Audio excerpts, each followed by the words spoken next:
Tellingly, children should be seen, not heard. My father, Kenneth, was quieter, more shadow than presence. He worked nights as a warehouse supervisor and spent most of the daylight hours asleep or watching television with the volume too high, even when no one else was in the room. From the outside, I'm sure we looked normal. I got decent grades, made the honor roll most semesters, and played flute in the school band until sophomore year. But inside those walls, love was doled out like medicine, strictly by dosage, and always conditional. Praise didn't come unless you earned it in ways that made sense to them. If I cleaned the whole house without being asked, I might get a nod. But if I cried because I'd been humiliated at school, my mother would purse her lips and say, "Well, life's not fair, is it?" She didn't like messy emotions. She didn't like need. What she did like was control. Control is an insidious kind of love. It dresses itself up as structure, as discipline. But it doesn't leave room for mistakes or for softness. By the time I was 13, I'd learned that vulnerability had no place in our home. When I got my period for the first time and bled through my jeans during a sleepover, I called her in a panic. She didn't ask if I was okay. She didn't come to get me.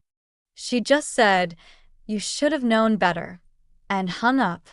I walked home that night. 1.5 miles. In the dark. My senior year of high school, I made the mistake of falling in love. His name was Cody Renshaw, and he had that golden boy thing going, varsity football, a toothy grin, and parents who hugged you when you came over.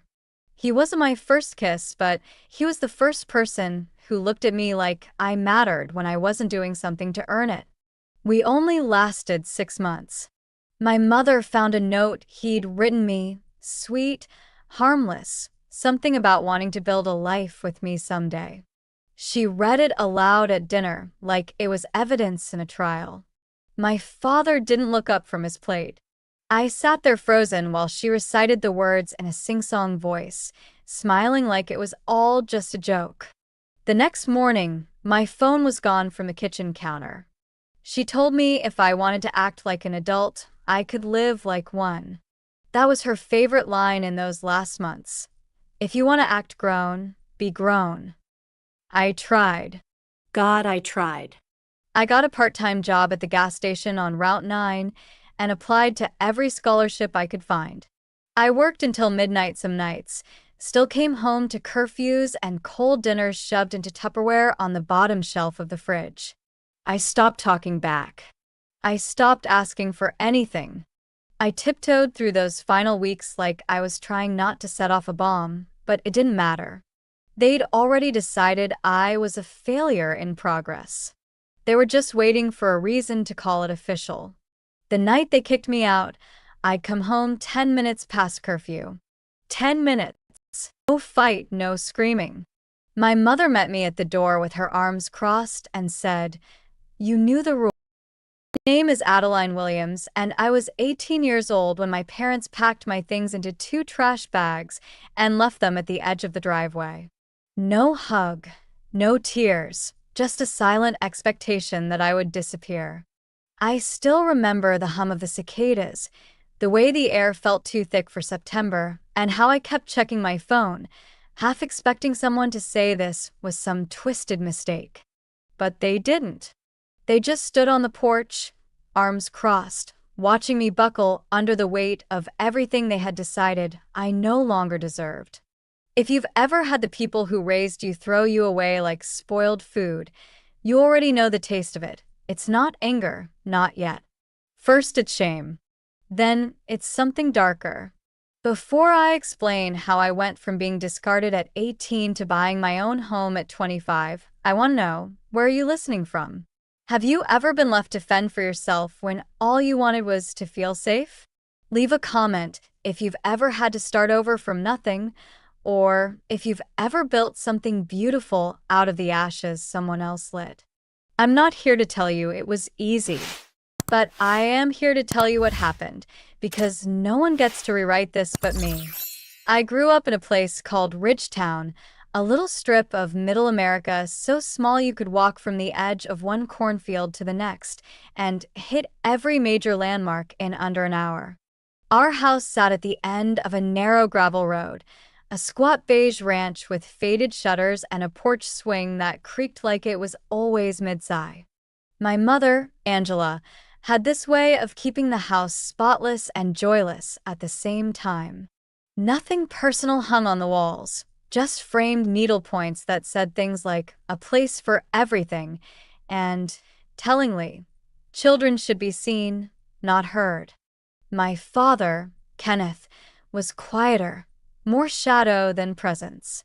He worked nights as a warehouse supervisor and spent most of the daylight hours asleep or watching television with the volume too high, even when no one else was in the room. From the outside, I'm sure we looked normal.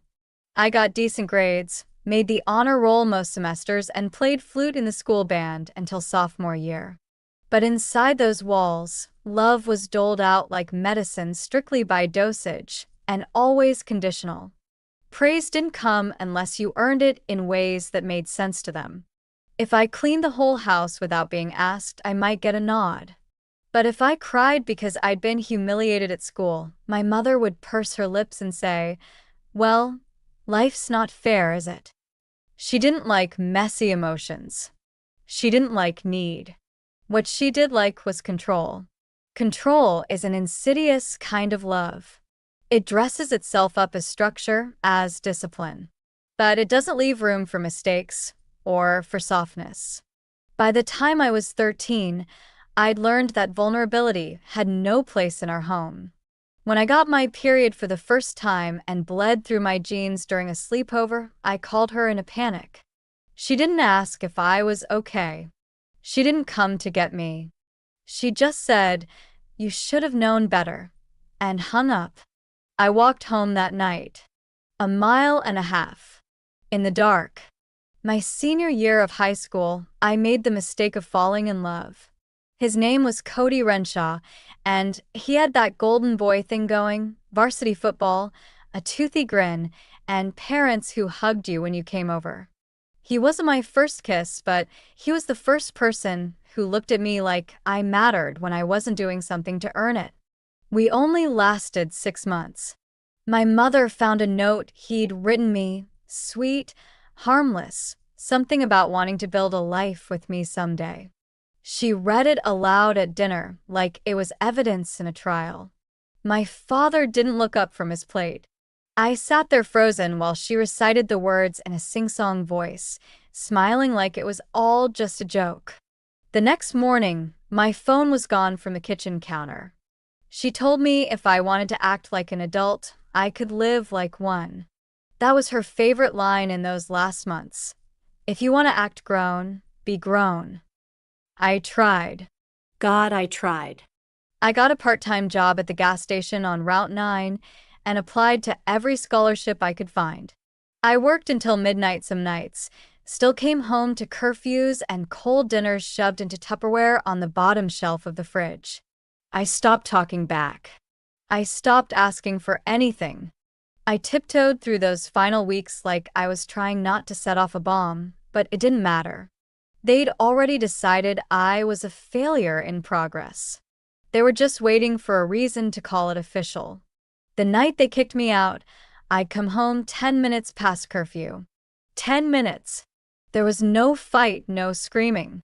My mother met me at the door with her arms crossed and said, "You knew the rules." I thought she meant I was grounded. I thought she'd take my phone again, make me stay in for the weekend. But then my father appeared behind her with 2 hefty bags, the knot tied so tightly I had to cut them open later. He didn't say a word, just handed them over and walked back inside.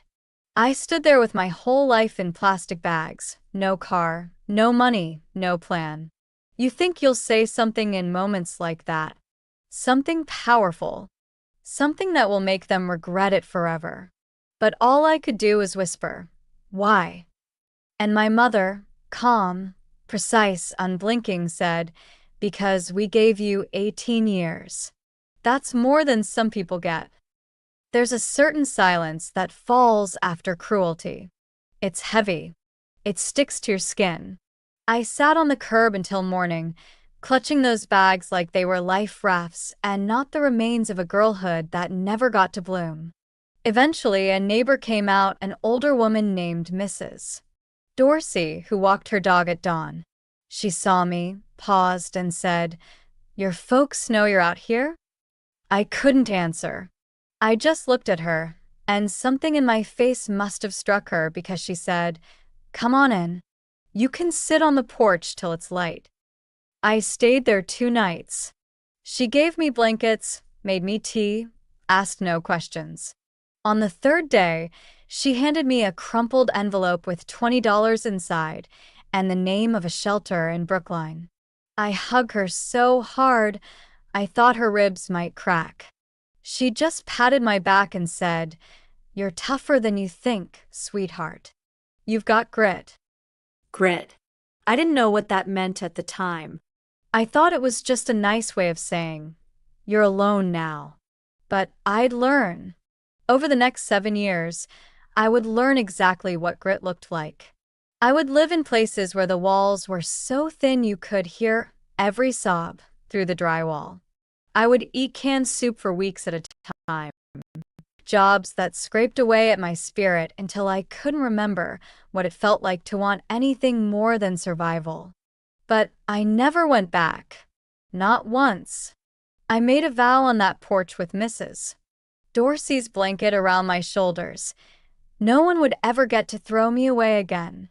And 7 years later, when I stood on the cracked front steps of a little yellow bungalow with keys in my hand and my name on the deed, I cried for the first time in years, not from pain, but from the stunning, undeniable fact that I had made it, that I had built something, that I was finally, irrevocably, home. The shelter in Brookline wasn't much to look at. A cinder-block building tucked behind a gas station. It smelled like old socks and microwaved meals, and the fluorescent lights buzzed so loudly that I sometimes pressed my fingers against my ears just to think. But it had beds. It had locks on the doors. And it had people who, for better or worse, saw me as someone who belonged somewhere, even if that place was temporary. I didn't know anyone, didn't trust anyone, and the first few nights, I slept with my shoes on, clutching my backpack like it was armor. But still, I was safe. I was 18 and entirely alone, but I was safe. There was a girl named Brianna who slept in the bunk across from mine. She had a cigarette rasp in her voice even though she couldn't have been older than 20, and she used to joke that I looked like one of the ones who used to be somebody's favorite. I didn't know what that meant until much later. She was sharp-tongued and suspicious, but she showed me where to keep my cash hidden, how to sign up for the job board early so I'd have first pick, and which of the night managers turned a blind eye if you missed curfew. "You're green," she said once while picking at her chipped nail polish. "But you'll get hard." We all do. I didn't want to get hard. I wanted someone to tell me it was okay to still believe that I could get back to the girl I had been before the bags, before the silence, before I learned that blood ties didn't mean loyalty. But there was no space for softness in that world. Softness got you taken advantage of. Softness got you stuck. So I nodded, said thank you, and started building a shell around the parts of myself that still hoped. The first job I landed was at a diner off the highway, working the breakfast shift from 5:30 to noon. I poured coffee, wiped down sticky menus, and smiled until my cheeks ached. Tips were hit or miss, and I learned quickly that men in suits didn't tip better than truckers in torn jeans. In fact, they often treated me worse. One customer called me sweetheart so many times I started answering to it without realizing. But the diner gave me something I hadn't had in weeks: routine. A rhythm. A way to mark the passing days. I started to feel like I could survive. I saved every dollar I could. It wasn't much, but I opened a savings account with $50 and promised myself I'd never touch it unless I was dying. I stopped buying coffee, even though the smell of it at the counter made my stomach growl some mornings. I started cutting my own hair in the mirror with a pair of sewing scissors. Every decision became a calculation. What can I sacrifice now for something better later? And slowly, later started to feel possible. Community college came next. I applied through a public outreach program that paid for my first semester, and even though I worked double shifts some days and nearly failed algebra, I was proud just to be there. I didn't have a car, so I rode the bus 40 minutes each way, rain or shine. Sometimes I would sit in the back of the classroom, too tired to take notes, just listening, just soaking in the idea that I had a future again. I hadn't dared to believe that for a long time. Not since my mother's voice started living in the back of my head, whispering things like, "You'll never make it," and "You're not the kind of girl who gets out." I remember one afternoon, I saw a mother picking up her daughter from the student union. The little girl ran into her arms with this delighted squeal, and I froze. My tray of books almost slipped from my hands. I didn't know why that moment wrecked me so much until later that night, sitting alone on my mattress on the shelter floor. It was the way the mother smiled, the way her arms wrapped around the girl like nothing else mattered. I had no memory of ever being held like that. No memory of ever being someone's joy. And for the first time in months, I cried, not because I was scared, but because I was mourning something I'd never really had. But grief has its own kind of fuel. It burns in a way that propels you forward, even when it leaves scars. I leaned into the loneliness, the long nights, the back-to-back jobs, the semesters where I thought I'd drop out just to sleep. I leaned in because I had to, because no one was going to save me. Not the church, not some long-lost aunt, not my parents, especially not them. I never heard from them again, not even on my birthday. And eventually, I stopped expecting to. At 21, I finally scraped together enough to rent a room in a basement apartment on the east side of the city. It had mildew on the ceiling and a floor that always seemed a little damp, but it was mine. Mine. I didn't have to check out by 9 a.m. I didn't have to share a bathroom with 6 other women. I bought a secondhand mattress from a guy on Craigslist and carried it 3 blocks home on my back. I cried the first night I slept in it, not because it was uncomfortable, but because no one could kick me out. That year, I also got promoted to assistant manager at a local pharmacy. It wasn't glamorous, counting pills, handling angry customers who thought expired coupons were a human right, but it was stable. The manager, Clara, was a no-nonsense woman with salt and pepper hair and a quiet way of paying attention.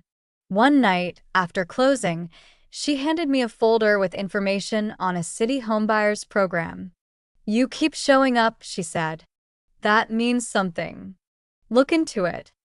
It felt laughable at first. Me? A homeowner? I was barely scraping by. But I read every word. I attended the free workshops, filled out every form with hands that trembled, and started running numbers on how long it would take to get my credit clean enough to qualify. Every night after work, I'd sit at the tiny kitchen table in my basement unit, budgeting with the kind of obsession most people reserved for wedding planning. I knew I wouldn't have a down payment for years, but if there was even a sliver of a chance, I was going to claw toward it like it was air. Meanwhile, I kept studying, switched from general studies to a health sciences track. It took longer because I could only afford part-time enrollment, but I didn't care. I was building something. I didn't know exactly what kind of job I wanted yet, nurse, maybe, or something in public health, but I knew I wanted to be in rooms where people needed help and I could give it. I'd spent too many years needing and being told I was a burden. I wanted to flip that script. But survival isn't a straight line. There were setbacks. Like the semester, I failed anatomy and had to retake it on my own dime. Or the time my roommate bailed on rent and left me scrambling to make up the difference before I got evicted. Or the winter my heating went out and the landlord ghosted me for 2 weeks. I slept in 3 pairs of socks and boiled water to pour into the bathtub just to get warm enough to sleep. And through it all, I never once called my parents. I wanted to. Some nights I'd stare at their number in my contacts, finger hovering over the call button. But I never pressed it. Frida? Maybe. Or maybe I just knew the silence would say more than any apology ever could. By the time I turned 23, my credit score had crossed the threshold. Barely. I remember opening that email from the housing counselor like it was a golden ticket. I ran to the bathroom at work and locked myself in the stall, reading and rereading the line, "You have been pre-approved for first-time home buyer assistance." I wanted to scream. I wanted to dance. But mostly, I just sat there shaking because after everything, after the bags, after the nights on someone else's floor, after the years of being no one's priority, I had proof. I wasn't a burden. I was a builder. It took another year to find a house.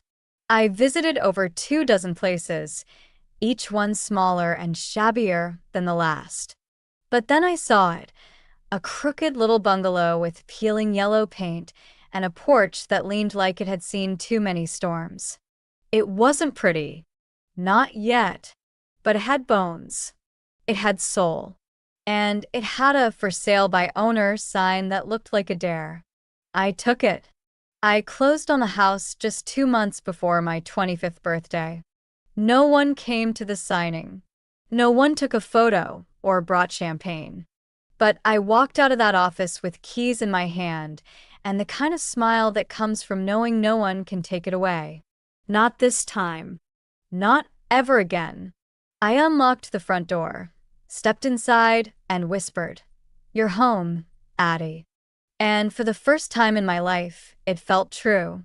Still, sometimes I wonder what they'd say if they saw me now. My mother, with her cold eyes and perfect posture. My father, with his silence. Would they pretend they didn't remember? Would they try to twist the story into something that made sense to them? Something where I left, not that they kicked me out? Part of me wants to confront them, throw my success in their faces like a weapon. But another part of me, the part that still remembers the sting of being unloved, knows better. Because some victories don't need an audience. Some homes don't need family photos on the wall. Just the knowledge that you built it yourself, from the ground up when everyone said you couldn't. And that's where I was when I got the letter. The one with my mother's handwriting on the front. The one I almost didn't open. The one that started everything that came next. It arrived in a plain white envelope, slightly crumpled, the way a letter looks when someone changes their mind 3 times before dropping it into the mailbox. My name was written in neat cursive, tight, conservative, just like I remembered my mother's handwriting. There was no return address, just the zip code from Ridgetown stamped faintly in the upper right corner. I stood in my doorway for a full minute before I even brought it inside. My heart thudded with a strange mix of dread and indignation. Why now? After 7 years of silence? After I had clawed my way out of the hole they left me in? I had a mind to toss it into the trash unopened, to protect the fragile piece I'd spent years building. But curiosity is a sharp thing, and old wounds itch when you pick at them. Inside was a single sheet of ivory paper, the kind she always used for thank you cards and birthday notes. My mother's handwriting stretched across the page in delicate, slanted lines, as precise as the woman herself. "Dear Adeline," it began. No, sweetheart. No, my daughter. Just my name, formal and distant, like I was a stranger she was trying to impress. She didn't apologize. That was the first thing I noticed. Instead, she wrote about my cousin Trina's wedding, about the family dog who had died a few months ago, about how the town was getting a new grocery store, and wasn't that exciting? It read like small talk at a bus stop. But halfway down the page, her tone shifted. "Your father's been sick," she wrote. "It started as something small, but now it's serious. We're doing what we can." She didn't specify what sick meant. No diagnosis, no details. Just an ominous cloud hanging over a man I hadn't spoken to since the day he handed me my belongings like a doorman showing someone out of a hotel. I read the letter 3 times. Each time, it made less sense. Not the content. The content was mundane. But the intent. What was she hoping for? Sympathy? Gratitude for the update? A reunion? I couldn't tell. At the bottom of the letter, she wrote, "We hope you're well. Maybe you'll come home and see us." It's been a long time. It landed like a brick in my stomach. Home. She still had the audacity to call it that. I folded the letter and tucked it into a drawer, unsure why I didn't tear it in half. For a week, I didn't speak of it to anyone. I went about my routine, pharmacy shifts, night classes, picking up paint samples for the living room walls, pretending that piece of paper hadn't stirred something that felt like nausea wrapped in grief. But I was distracted. Off-center. I'd catch myself staring into space while stirring pasta or missing exits on the freeway. And then one night I cracked. I brought the letter to Clara, my manager-turned-friend, after we closed shop. We sat in the break room under buzzing fluorescent lights, the scent of old coffee lingering in the air. Clara read it once, then set it down carefully on the table. "She's fishing," she said, eyes narrowed. She didn't ask for forgiveness, didn't own anything. She just wants to reel you back in without addressing the hook she gutted you on. Her voice was calm, but there was a heat behind it.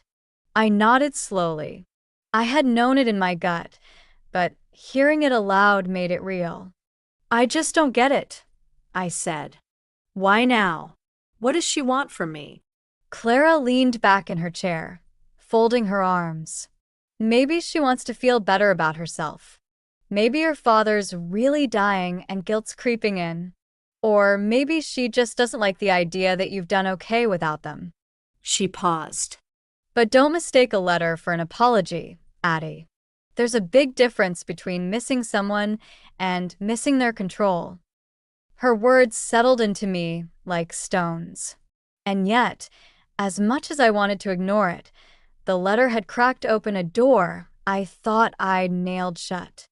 Memories started seeping in, quiet moments from a childhood I'd tried to leave behind. I remembered how my mother used to braid my hair for church on Sundays, her fingers brisk but gentle. I remembered how my father used to leave quarters on my windowsill when I lost a tooth, always exactly 3, and how I believed he was the tooth fairy until I was 9. There had been moments of warmth. Not many, but they existed. And that made it harder somehow. Abuse is easier to name when it's all sharp edges. But when cruelty comes laced with tenderness, it confuses the wound. Makes you question if it really was that bad. A week later, I received another letter. This one was shorter. "Your father's been asking about you," she wrote. "He wants to see you before it's too late." No punctuation at the end. Just those words like a baited trap. I didn't respond. But I did something I hadn't done in years. I looked them up. Online, I mean. I typed their names into the search bar like I was looking for lost relatives, which in a way I was. There wasn't much. An old church directory. A blurry photo from a town hall meeting. And then, tucked in a local news piece about the county hospital's expansion, I found it. Kenneth Williams, retired warehouse supervisor, currently battling an undisclosed illness. It wasn't much, but it was enough to confirm that at least part of her letter wasn't fiction. I told myself I wouldn't go back. I repeated it like a mantra. You don't owe them anything. They made their choice. But then one morning, I woke up from a dream where I was 13 again, sitting at the kitchen table while my father poured coffee into a chipped mug. In the dream, he smiled at me, said my name like it meant something. I woke up with tears on my face. The kind of tears that don't make noise, just wet your skin and remind you that somewhere, deep down, the child in you still wants to be chosen. So I drove, not to the house, not yet, but to the edge of Ridgetown, where the road turns past the old high school and everything starts to look like memory. I parked near the baseball field and sat in my car, engine idling, watching the sky darken with a threat of rain. I hadn't been back in over 6 years. The trees looked taller. The buildings looked smaller. My chest felt tight, like I'd walked into a photo of myself and didn't recognize the girl in it. I didn't go further that day. I drove home before the rain started, gripped the steering wheel like it could anchor me. But something had shifted. I knew I'd go back. Not for them. Not to beg or forgive or pretend things could be repaired. But for me. Because part of healing is facing the place where the wound began. And because some ghosts don't stop haunting until you stare them down. The next weekend I returned. This time I parked right in front of the house. The same squat beige ranch, though the porch swing was gone. The shutters had been repainted, but the gravel road still crackled under my tires the same way it used to when I rode my bike in circles to kill time before dinner. I sat there, heart pounding. I hadn't planned what I'd say if someone came out. I didn't know if I'd even go to the door. But before I could decide, the front door creaked open. It wasn't my mother. It was a man. Thinner than I remembered, with a stooped posture and a face carved by time and illness. It was my father. He stepped onto the porch slowly, one hand on the railing like he needed it to keep from floating away. He didn't see me at first, but then he did. And he didn't look surprised.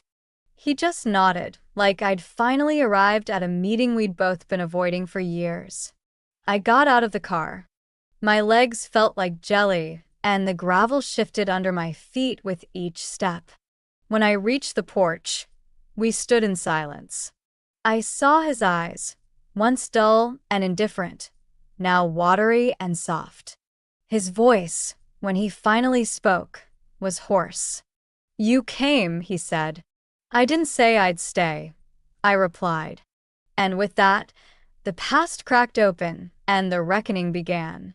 He didn't ask me to come inside, not at first.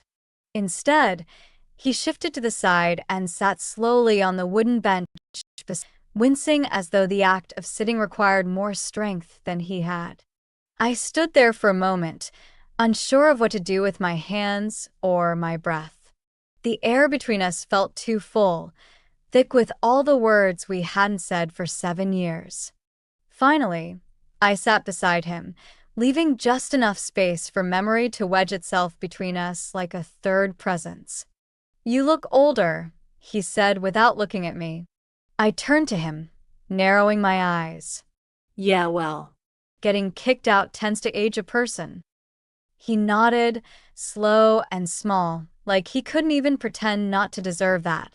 "I know," he whispered. His voice was raspier than I remembered, deeper, slower, like someone had taken the old version of him and submerged it in water. For a minute, we just sat there, listening to the wind knock the porch chimes against the gutter. It should have felt dramatic, cinematic even, but it didn't. It felt small, ordinary, like bumping into a stranger who happens to remember your name. "I have lung cancer," he finally said, eyes fixed on the horizon. "Stage 4. Spread to my spine." I felt my jaw tense, but I didn't move.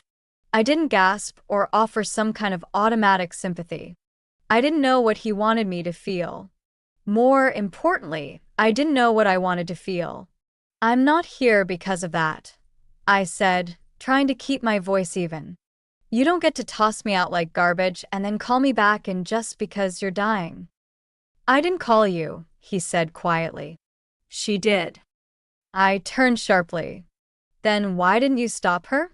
He finally looked at me then, and there was something in his expression I didn't recognize, something raw and collapsed. Because I didn't think you'd come, he said. I laughed bitterly. You weren't wrong. He nodded again, folding his hands in his lap. They looked thinner too, veiny, spotted, the skin around his knuckles stretched tight. I was a coward, Adeline, he said, not looking at me anymore.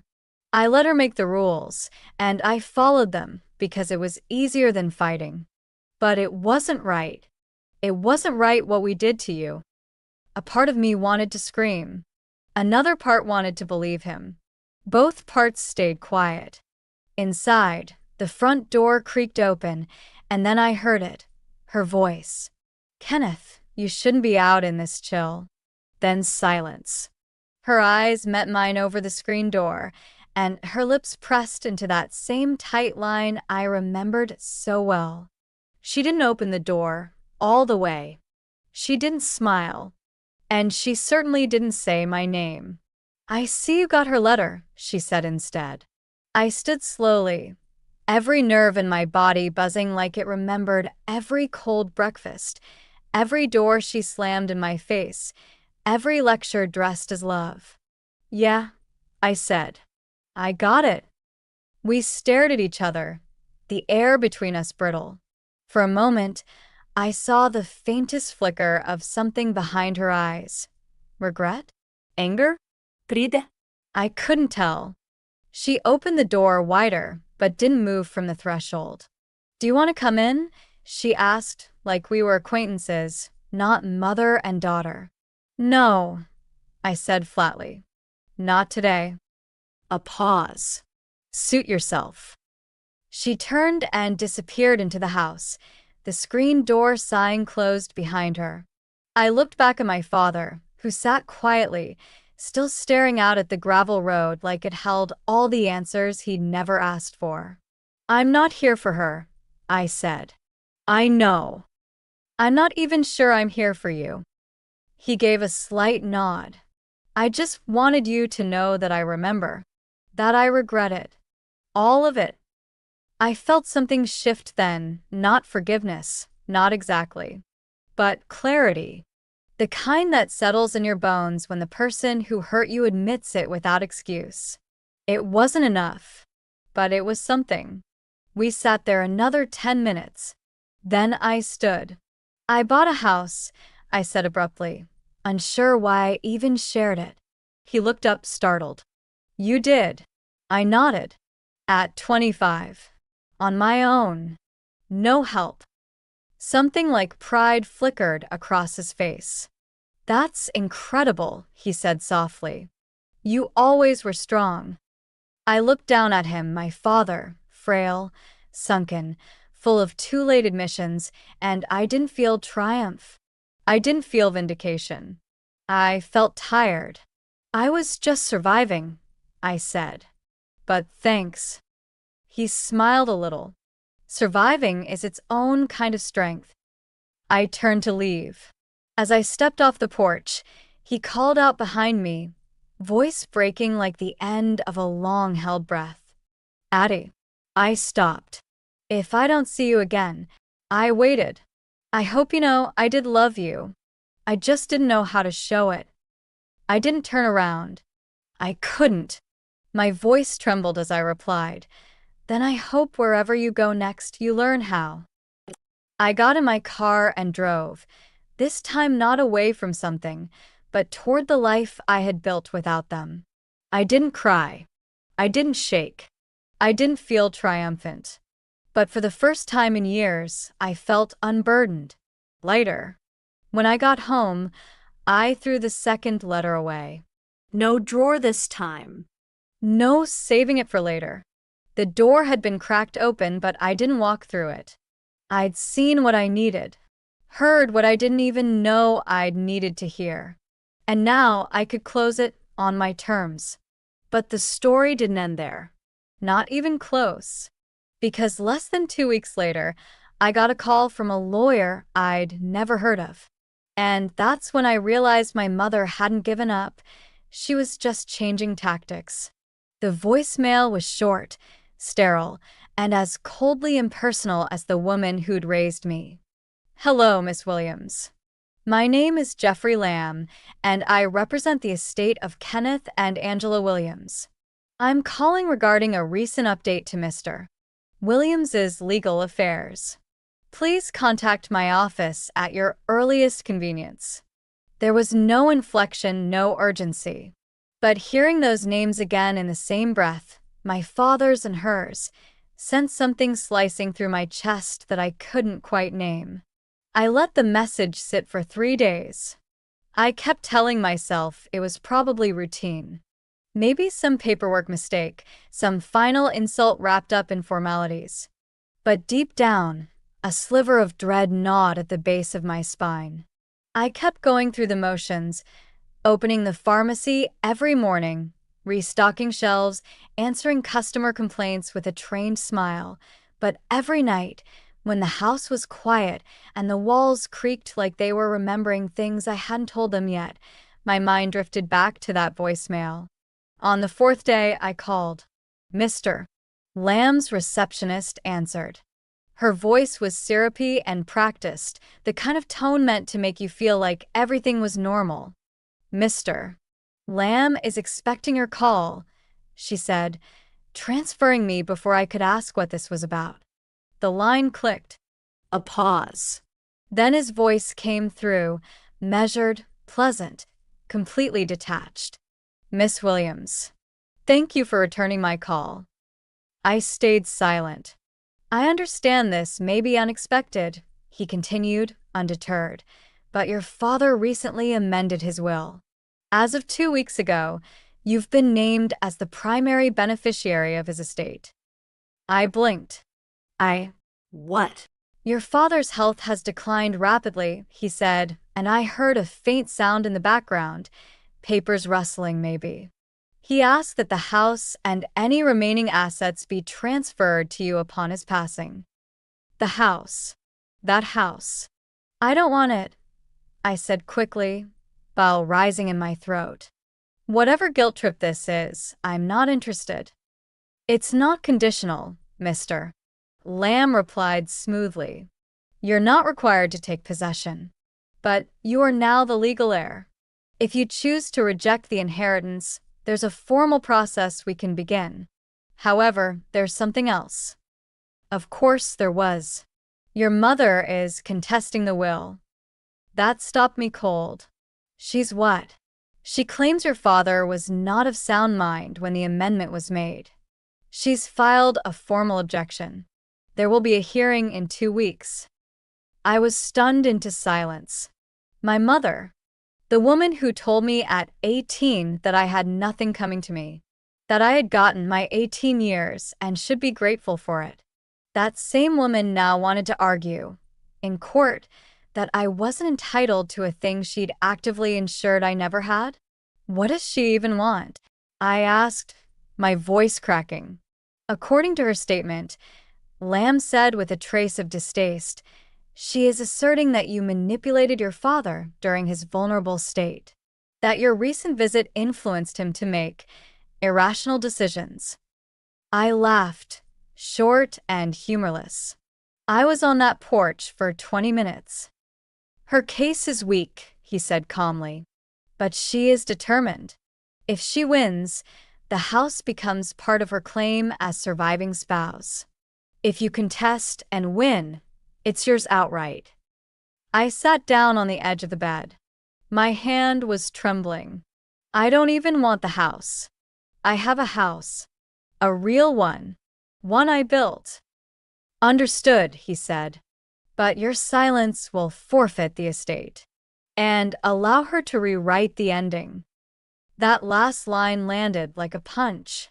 I knew my mother. Knew the way she operated. She didn't want the house. Not really. What she wanted was to keep me from having it. Even now, she couldn't stomach the idea of me claiming anything with our name on it. Not even something broken. "I'll be there," I said. The courtroom wasn't dramatic, No sweeping windows, no gavel slamming, but it was suffocating in its own way. Beige walls, flickering fluorescent lights, the faint scent of old carpet and tired justice. I wore a plain navy blouse and black slacks. No jewelry. No makeup. Just me, pared down to the most unshakable version of myself. She walked in wearing cream. Of course she did. Her hair was perfectly styled, makeup subtle but flawless, and she sat with her spine so straight it looked painful. She didn't look at me. Not once. The judge was a middle-aged woman with sharp eyes and a clipped voice. We're here regarding the contested will of Kenneth James Williams. MS. Williams, she nodded toward me. You're the listed beneficiary. Mrs.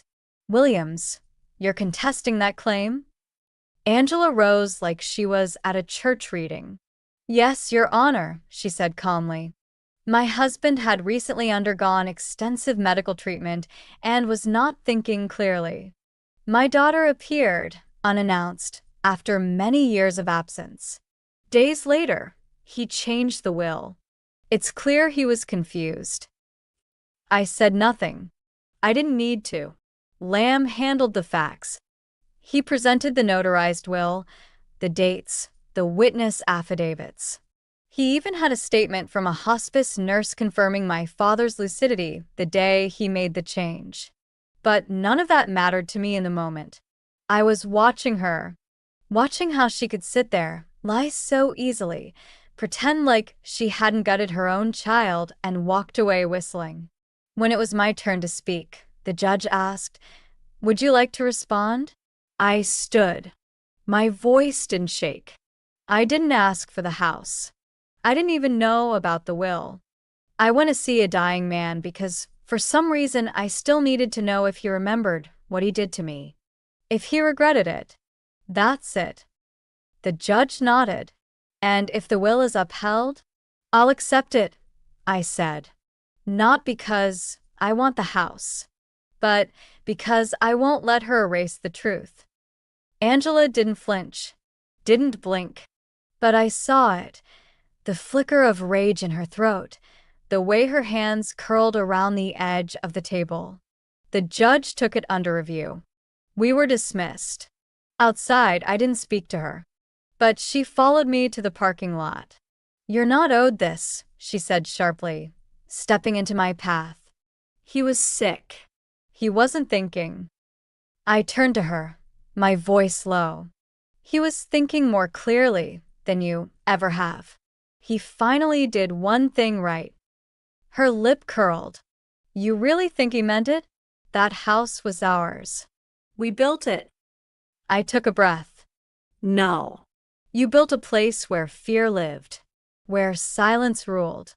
I don't want it, but if it's between me and you, I'll take it just to make sure you can't keep pretending you were the victim. She stared at me like I was a puzzle she hadn't studied long enough to solve.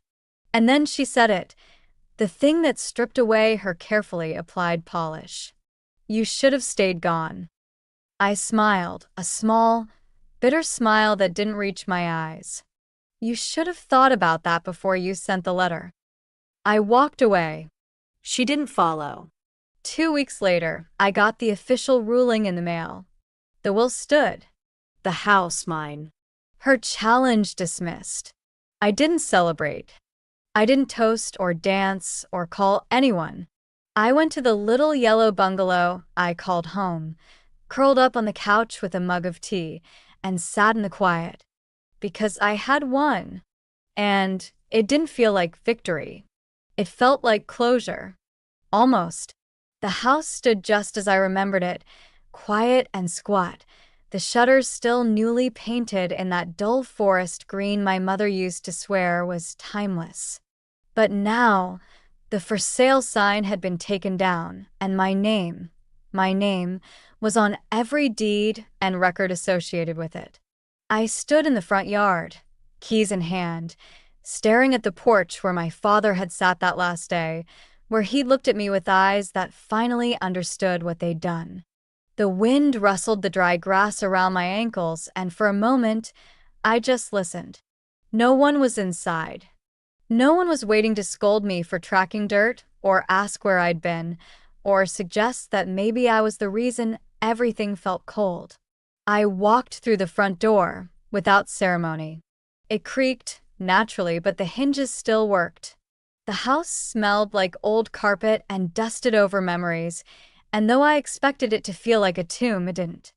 It felt like a place I'd left long ago, frozen in time, waiting for someone else to decide whether it deserved to survive or collapse. The living room was nearly bare.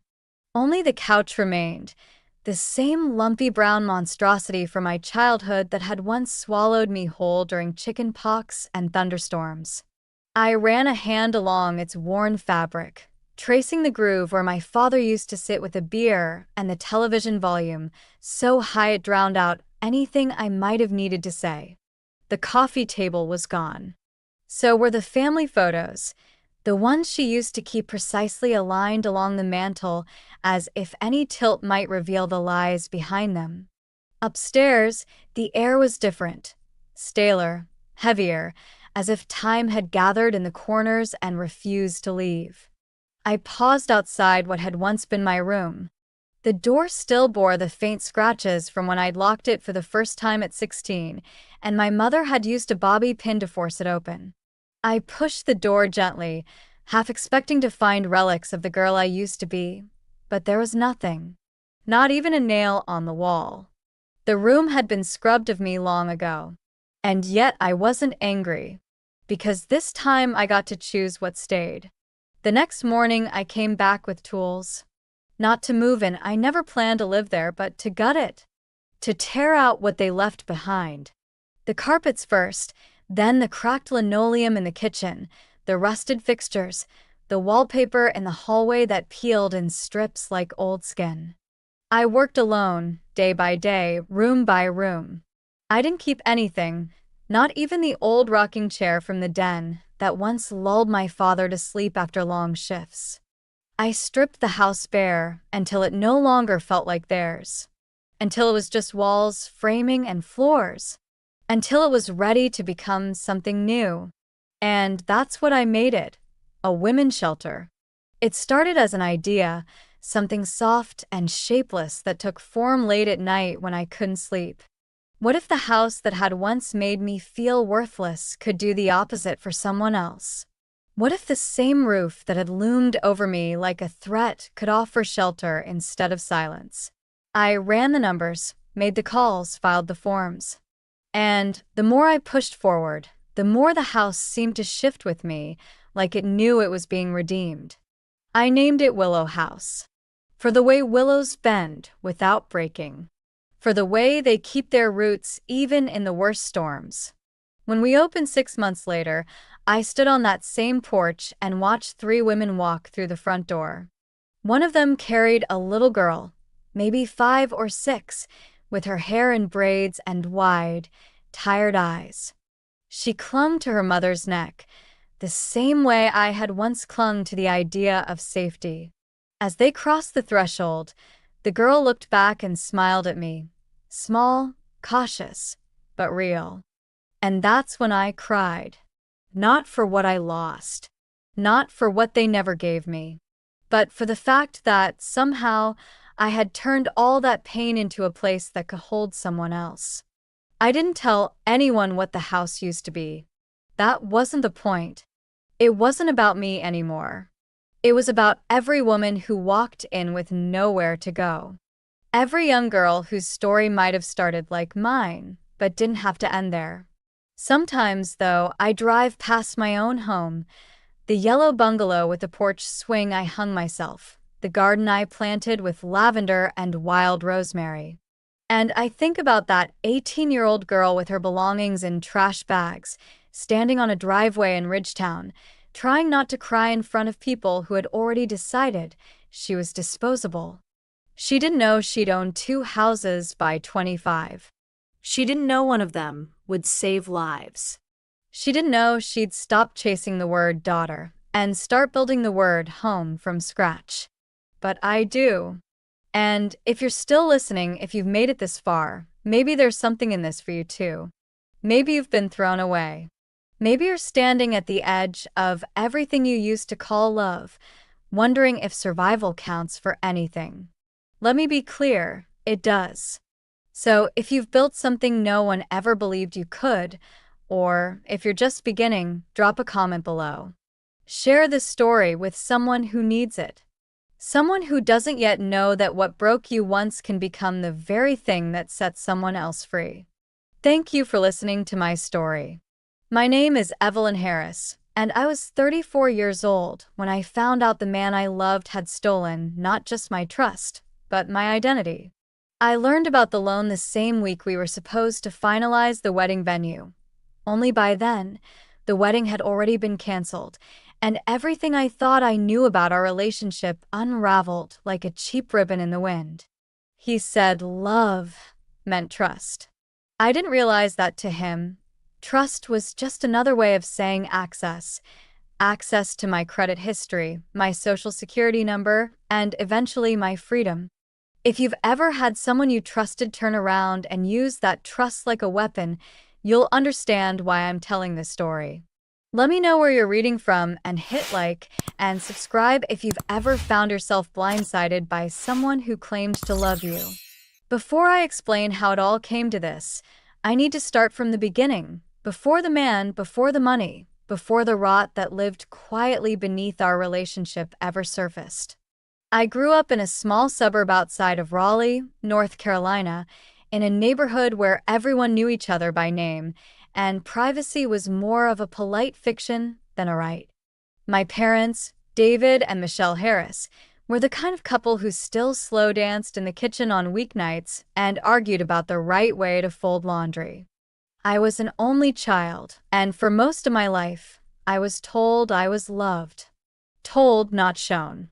My mother was a meticulous woman, the kind of mother who corrected my posture before she'd notice I was crying, and my father, he was the sort of man who believed problems went away if you just kept smiling.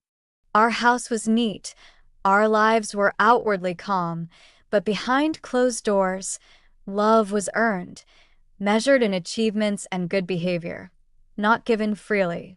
I didn't grow up neglected in the way some people use that word. I was clothed, fed, given a solid education. But emotionally?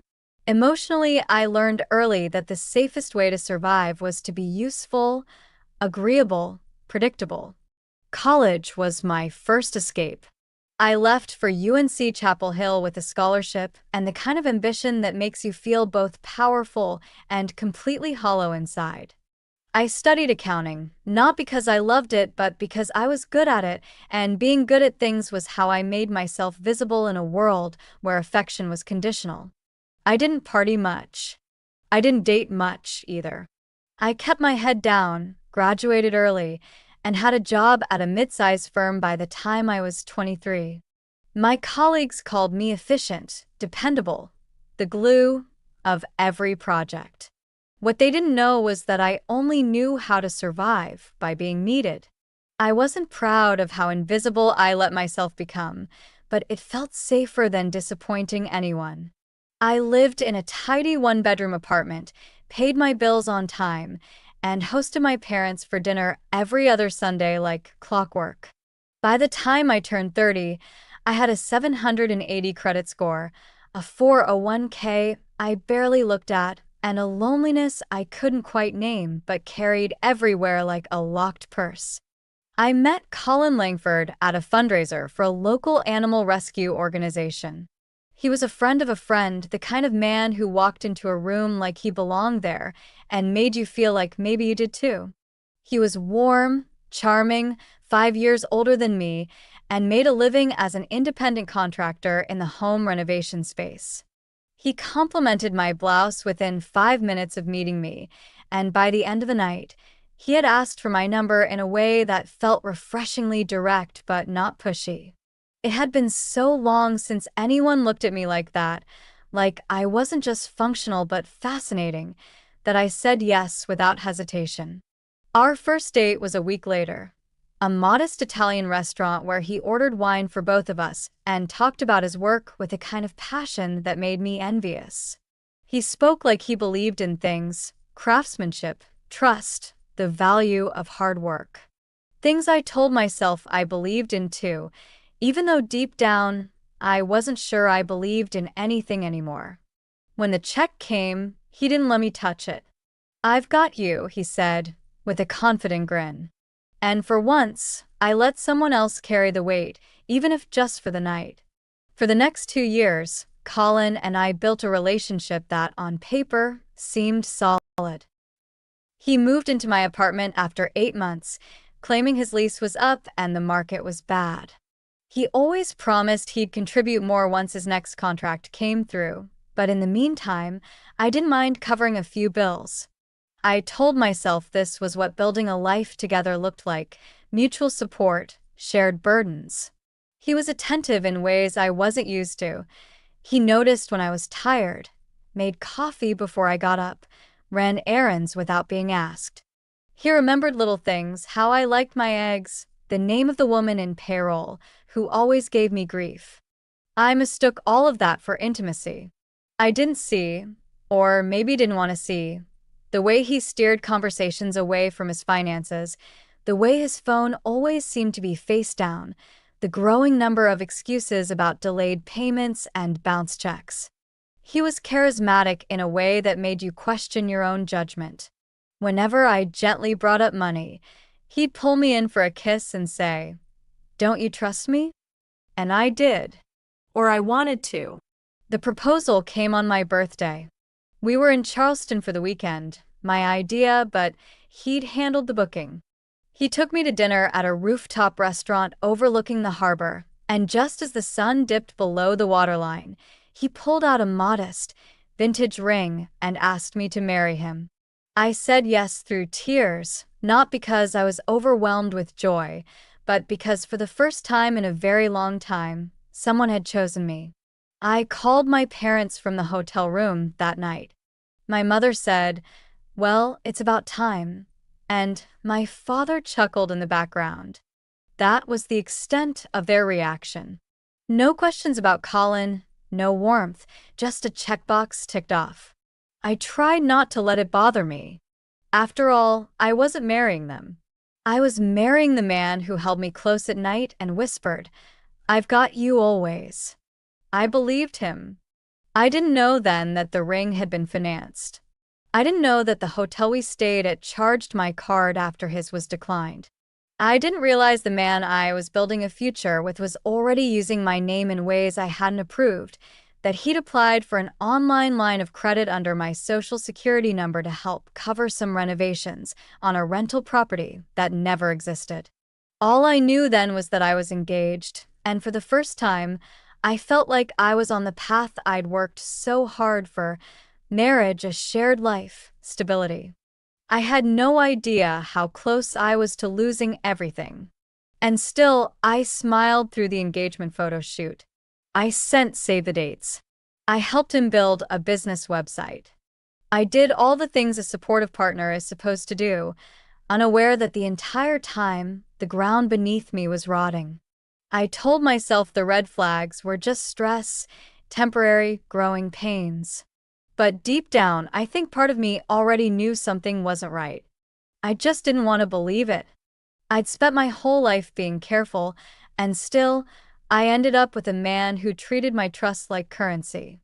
And he spent it quietly, completely, and without my permission. I'll never forget the email from the bank. It was marked urgent in all caps, and I opened it while waiting in line at the DMV to update my driver's license after our move. It said there had been suspicious activity tied to a loan application in my name. My first thought was that it had to be a mistake. The second was fear, deep, stomach-clenching fear that something was very, very wrong. What I didn't know then was that this email would be the first pull on a thread that would unravel everything. And that was before the wedding was even canceled. In the days after I got that email from the bank, I did what I always did when I felt uncertain. I told myself to wait, to gather more information, to not jump to conclusions. That was a skill I'd honed over years of being the calm one, the steady one, the one who didn't make a fuss. I forwarded the message to Colin and asked casually, "Hey, do you know anything about this?" I remember the way he barely blinked. He glanced at his phone, chuckled, and said, "Oh, that? Probably just a mix-up. I've used your name for a couple of things before, like when we were getting those tools delivered, remember? I think I put you down because the supplier needed someone with a credit history. You've got a great score, babe." I stood there holding my coffee, nodding like that explanation made perfect sense, even though something inside me quietly recoiled. That moment should have been louder in my memory. It should have been a siren. But when you love someone, when you've built your identity around being the kind of person who believes in other people, you start to confuse silence with safety. And Colin had always been good at knowing how much truth to leave out. He was affectionate, supportive, funny at parties. My friends liked him. My boss even commented once that I seemed happier since meeting him. "Just wait until you meet Colin," I used to tell people. "He's one of the good ones." I didn't realize I was selling him not just to them, but to myself. Every time I excused something, I had to believe the performance too. It was easier than facing the possibility that I had wrapped my future around a man who saw me more as a tool than a partner. We started planning the wedding that fall. I had never been one of those women who dreamed about lace and flower arrangements, but I found myself scrolling Pinterest at night like a teenager. I let myself imagine a backyard ceremony strung with fairy lights, a dress that hugged at the waist, a guest list that included old college friends and coworkers I didn't even like that much. It wasn't the marriage I was craving, it was the security. The idea that maybe, just maybe, all the years I'd spent trying to be good, trying to be stable and predictable, were finally about to pay off. Colin said we'd keep it small to save money, and I agreed. He said he'd handle the logistics with the venue and the caterers, and I let him. I wanted to believe we were a team. But there were more little things. A week after he promised to transfer his half of the deposit for the venue, I noticed it hadn't shown up in the shared account we'd opened. When I asked him, he kissed my forehead and said, "It's coming, Ev. I've got a payment pending from a client. You know how slow these things move sometimes." I did know, or I thought I did. So I smiled, and I covered the deposit. Just a small bump, I told myself. Every couple has them. And didn't I always say I wanted to be with someone who was building something of his own? That kind of life came with risk, with delays. I reminded myself that relationships were about compromise, about patience. But patience was beginning to feel a lot like erosion. My best friend, Tessa, started to notice the cracks before I did. She'd known me since undergrad, since the days I wore khakis and drank chai lattes and couldn't make eye contact with men I liked. She was everything I wasn't, bold, loud, always walking into a room like she was doing it a favor. One night, after we met for dinner, she tilted her head and said, "Does he always talk about money like it's just water?" I raised an eyebrow, and she shrugged. "I don't know, Ev. Every time you mention something financial, he waves it off like it's no big deal. I know you've got savings, but doesn't that worry you a little?" I laughed, but it came out brittle. "He's just optimistic," I said. "He believes things will work out." She gave me a look I didn't like, one that said, "You're smarter than this." But love makes you stupid in sophisticated ways. I didn't rush into anything, I told myself. We lived together, we split groceries, we made plans. I had access to all the same information he did. That had to count for something. So I ignored the creeping unease and buried myself in wedding spreadsheets and honeymoon options. We chose Costa Rica. He said he had some airline points saved up. I never asked to see them. Still, something shifted in those months. He started working late more often, but never came home sweaty or dusty the way he usually did after site visit. He'd leave early in the morning, but still have the same clean jeans on when he came back. When I asked which projects he was handling, he'd say things like, "You wouldn't know the neighborhood," or "It's a small job, not worth talking about." Once, I offered to drive over lunch and bring him something to eat, and he answered too quickly, "No, I'm good, really. The client's wife is already feeding us." I felt my stomach twist a little, but I smiled and changed the subject. One evening, I came home to find him in the living room with his laptop open, headphones in, looking startled when I walked in. He slammed the screen down and said, "Just work stuff." It might have been nothing, but it didn't feel like nothing. I told myself it was fine. Maybe he was planning something for the wedding. Maybe he was watching a video he was embarrassed about. Maybe it was porn. Porn I could handle. Theft, betrayal, and secrets? I didn't have the vocabulary for those yet. The real unraveling began the week we went to look at a house just outside Durham. We weren't seriously planning to buy yet, but Colin said it would be good to get a feel for what was out there. The place was a bit run down, peeling shutters, a driveway full of cracks, but he walked around it like he already owned it. "All it needs is a little love," he said, glancing at me with that charming smirk. I remember standing in the empty kitchen, imagining tiled backsplash and open shelving, imagining a baby's high chair next to a scuffed-up island, imagining a life that didn't feel like something I was always having to justify. That night, he brought up the idea of an investment property. "We could start small," he said. "Something like this. I know a guy who can help us finance it. You wouldn't even have to do anything.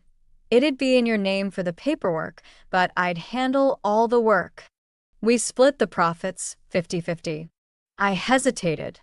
"Why not your name?" I asked. He laughed. "Because my credit's not as clean as yours. I made a few mistakes in my 20s, remember? But you've got gold stars all over the place. You're responsible. Banks love people like you." He leaned in, touched my face. "You trust me, right?" And like an idiot, I nodded. I didn't sign anything, not then. But something in me had already shifted. I stopped checking the shared account as often. I started keeping a spreadsheet on my personal laptop of every expense I covered. I told myself it was for wedding planning, but that wasn't true. I was keeping a ledger of hope versus reality. The numbers didn't lie, even if I still wanted to. By early spring, I was exhausted. The wedding planning felt more like triage. Every time I tried to get a firm commitment from Colin about money, he'd pivot. "You always talk like this is a business deal," he said once, irritated. "What happened to us being a team?" I wanted to scream. It is a business deal when I'm the one fronting everything. But I didn't. I just apologized and made dinner. I told myself things would settle down after the wedding. I was always pushing the timeline forward. It'll be better once we're married. Once he lands that next job. Once we move. But peace never came. Only delays. And then silence. One night, about a month before the wedding date we'd penciled in, I came home to find the apartment dark. His shoes were gone. His tools. The spare keys. There was a note on the counter, just a folded sheet of printer paper that said, "I need space. Don't make this harder than it has to be." No explanation. No apology. Just vanishing. Like he'd evaporated from the life we'd built. It took me 3 days to realize he wasn't coming back. It took me a week to cancel the venue. It took me 2 weeks to discover that a loan had been taken out in my name, $24,000 line of credit that had already been partially drawn. And it took me a month to realize that love hadn't made me blind. It had just made me useful. After Colin disappeared, I didn't know whether I was more heartbroken or humiliated. My first instinct wasn't even to be angry, it was to protect him. I thought maybe he'd had a breakdown, that something had scared him, that maybe the pressure of the wedding had overwhelmed him. I actually worried that something had happened to him. I spent hours driving past the job sites he used to mention, calling mutual friends who suddenly seemed vague and uncomfortable. No one knew where he was. Or maybe they did, and just didn't want to tell me. At work, I smiled through clenched teeth, told everyone the wedding was postponed, and buried myself in tax season deadlines. But the quiet nights in that apartment, our apartment, became unbearable. His toothbrush was gone, his boots were missing, but I could still smell his cologne on the closet hangers. I left it there for longer than I should have, as if letting it fade would mean he was really, truly gone. The email from the bank kept haunting me. I hadn't followed up on it, not seriously. I was too busy trying to keep myself from falling apart. But once the silence settled and the sympathy texts stopped coming, I opened my laptop one night and logged in to my personal credit account. I didn't even know what I was looking for. Maybe reassurance. Maybe proof that I was being dramatic. But what I saw made my hands go cold.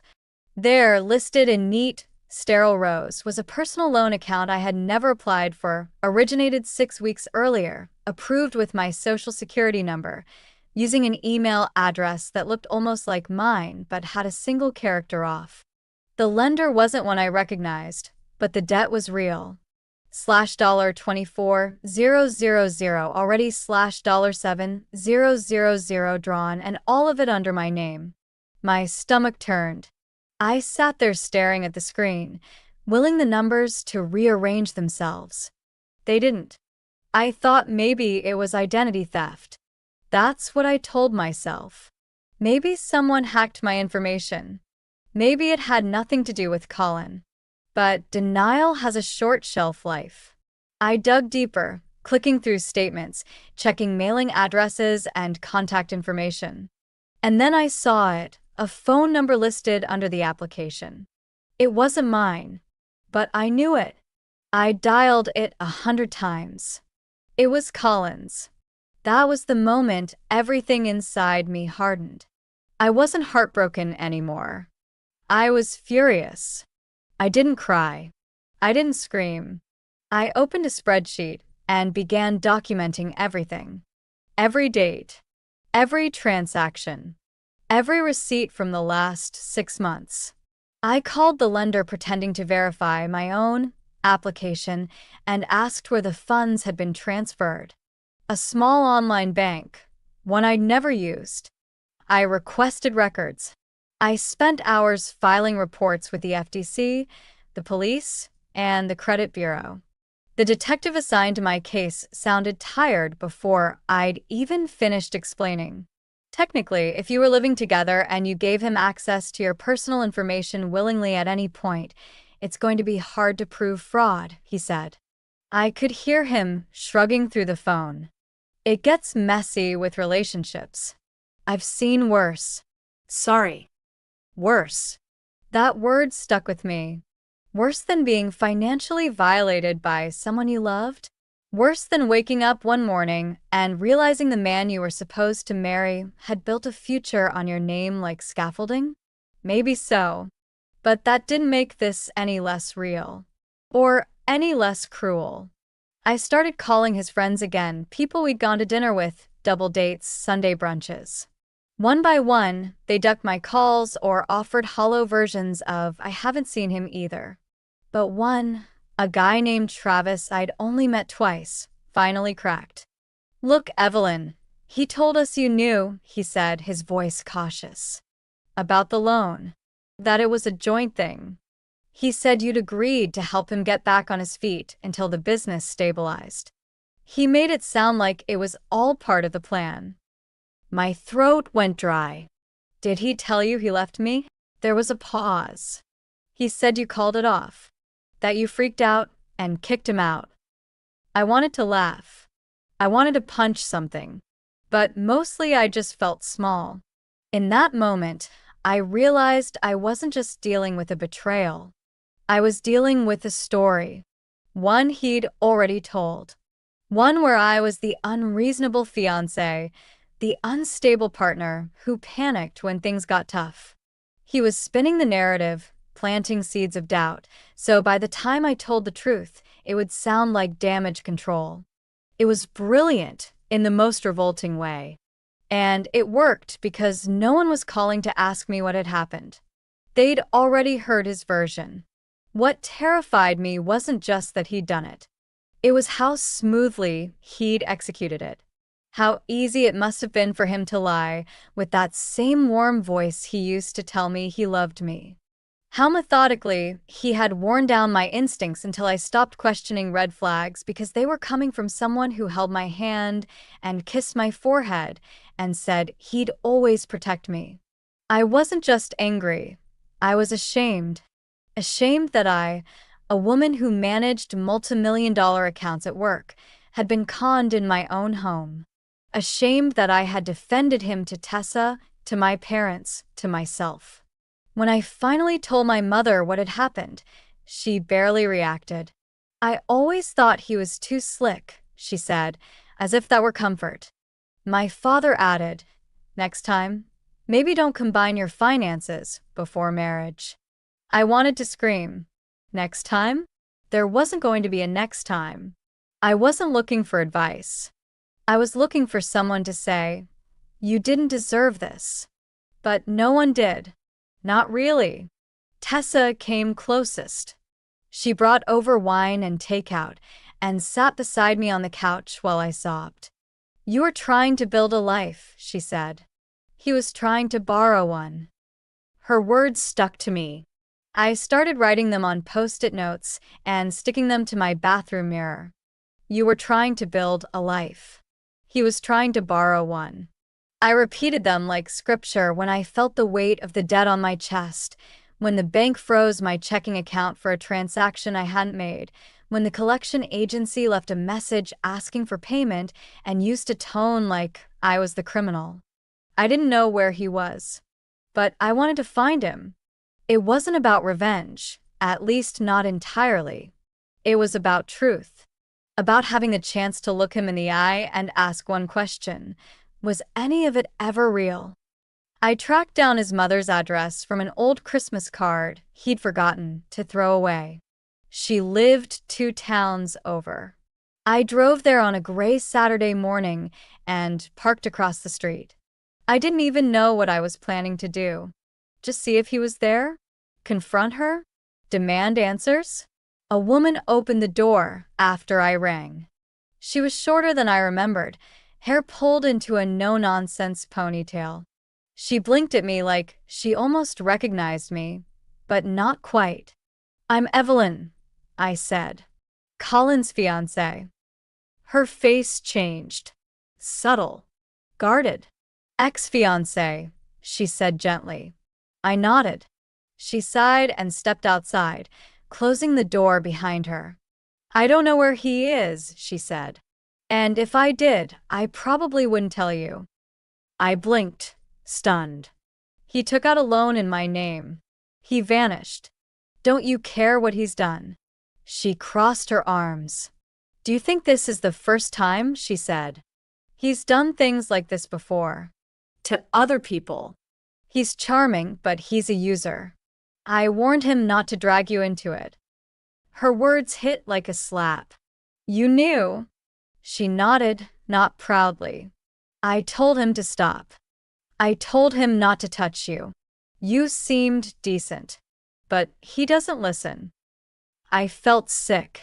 "So, you just let it happen?" She looked away. "You weren't the first. You probably won't be the last." That was the moment my heartbreak died. Not gently. Not quietly. It shattered into something else, something hard and electric. He hadn't made a mistake. He'd made a habit. I was just the next chapter in a long story of people who had believed him, people who had trusted, people he had used like stepping stones. I got back into my car, hands trembling. I didn't cry. I didn't scream. I pulled out my phone and opened the email I had drafted to the police but never sent. This time, I sent it. I attached the screenshots, The spreadsheets. the phone records. I named names. I wasn't waiting anymore. I wasn't protecting anyone. If he thought he could vanish, he hadn't met this version of me. The one he built with his lies. The one who was done being quiet. I didn't expect the investigator from the credit fraud division to call me back so quickly, and I definitely didn't expect her to sound invested. Her name was Erica Morris, and her tone was calm but clipped, the kind of no-nonsense professionalism that made me feel like maybe, just maybe, someone was finally taking me seriously. After I sent in the evidence packet, she called within 48 hours. "I've seen a lot of relationship-based fraud," she said, "but you kept good records. That makes this different." Hearing someone say that aloud, "You kept good records," felt strangely affirming. All those nights I sat up documenting every transaction, every red flag I ignored, every phone number and partial address. They weren't just rituals of control. They were proof. And finally, someone was willing to see what I had been too scared to see for far too long. Colin hadn't panicked. He hadn't spiraled. He'd planned this. The next steps came in pieces. I filed an affidavit formally, declaring that the loan was obtained without my knowledge or consent. I provided copies of my signature next to the forged ones he had submitted on the application. Erica requested phone records, emails, anything that could link the loan to him, specifically. And I had them. Months of texts where he mentioned that project and needing startup capital, voice memos with offhand remarks like, "When this flips, we'll be golden, baby." At the time, they sounded like hopeful ramblings. In hindsight, they were breadcrumbs, scattered carelessly. I gathered each one and handed them over. Still, the emotional cost was harder to quantify.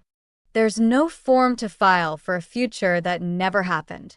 No hotline to call when you realize every pillow talk conversation you held sacred was just scaffolding for someone else's scheme.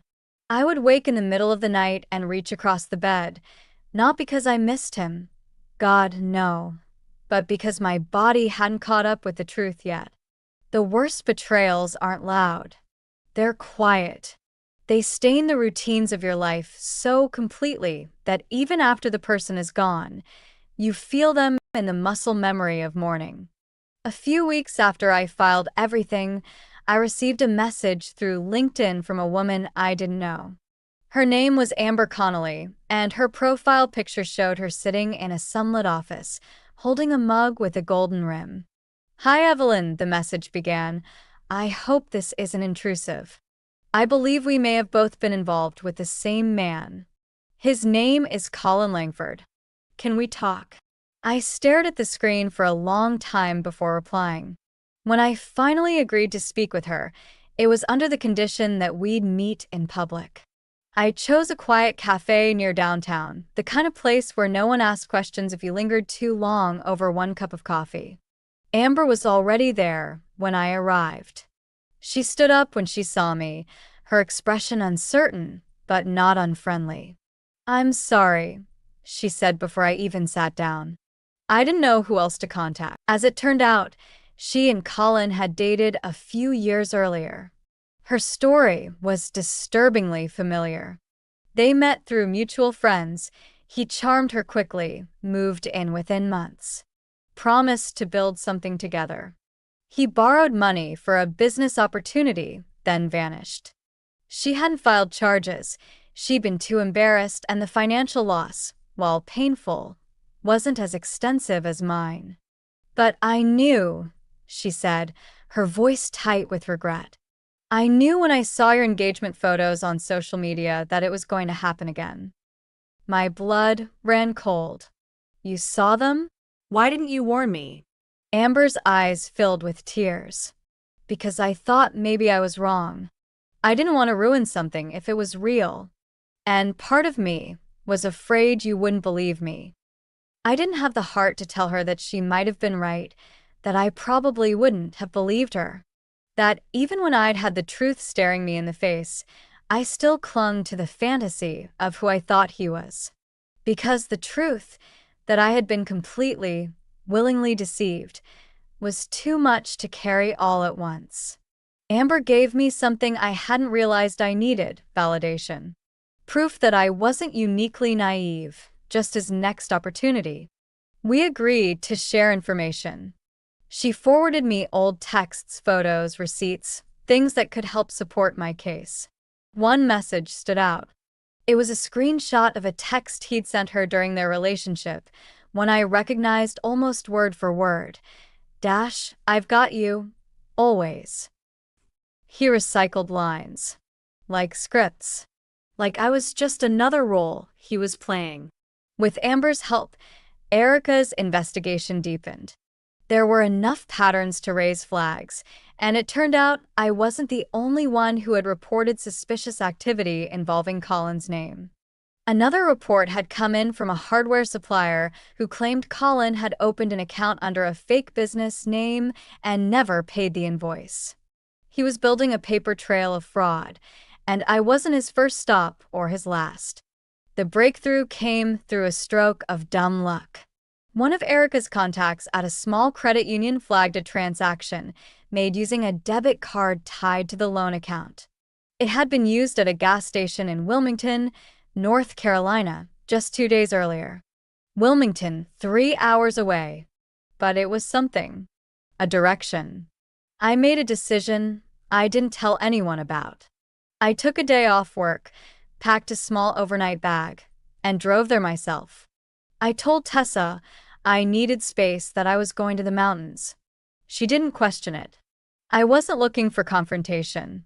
I was looking for closure. For proof that I wasn't still afraid of him.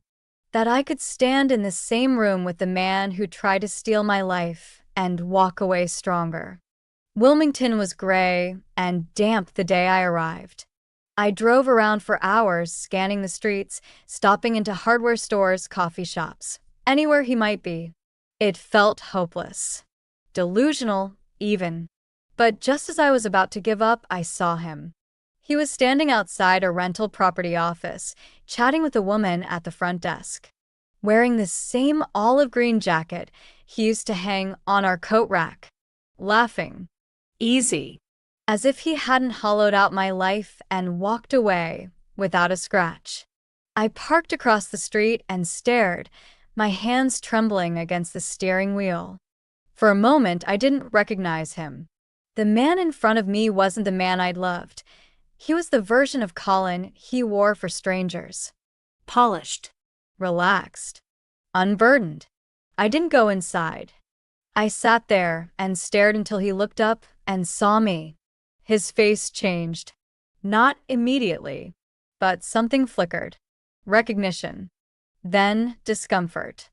And then, just like that, he smiled. A thin, performative smile.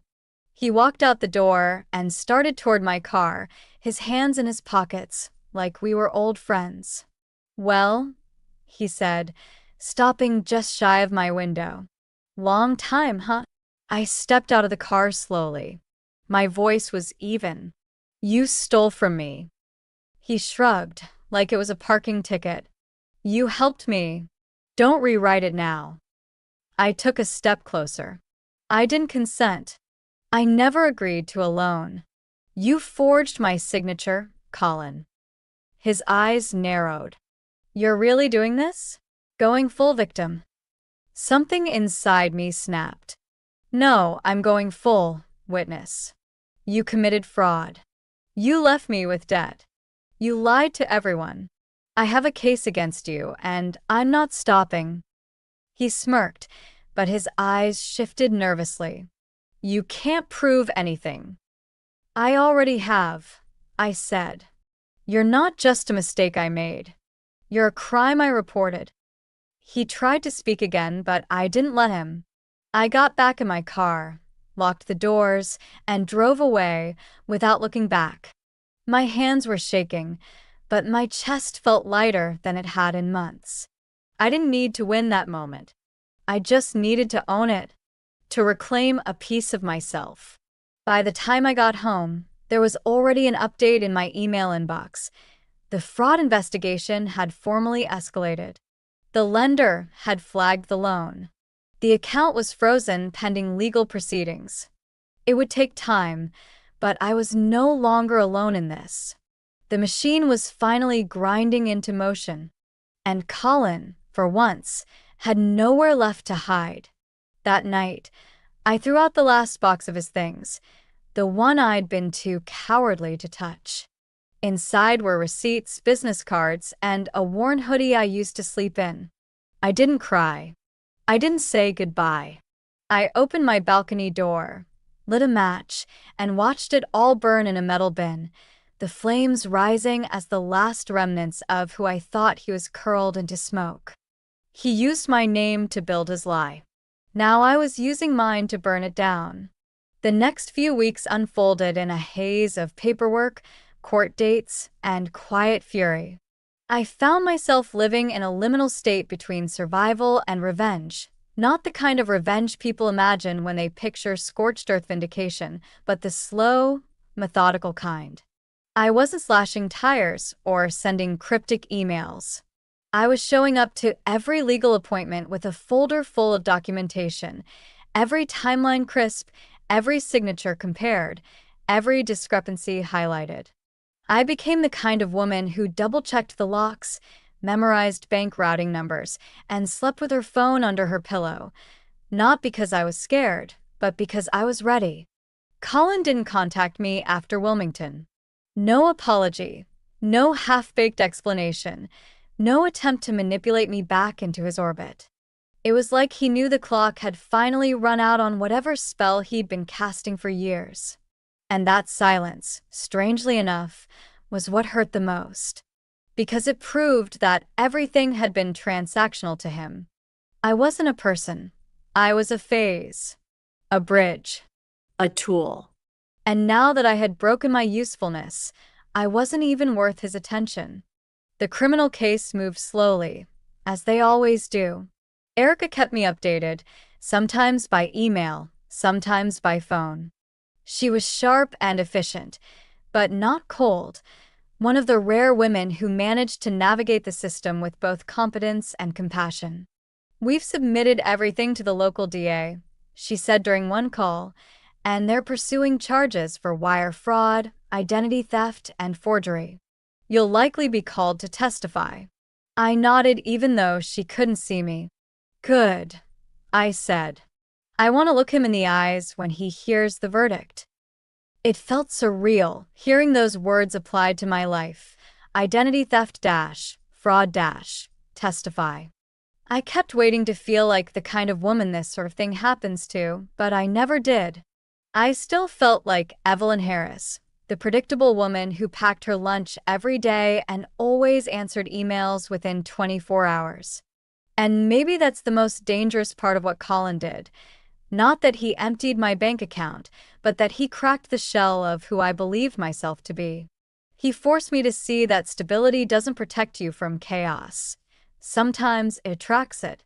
I told my employer everything. I didn't want to, but I had to.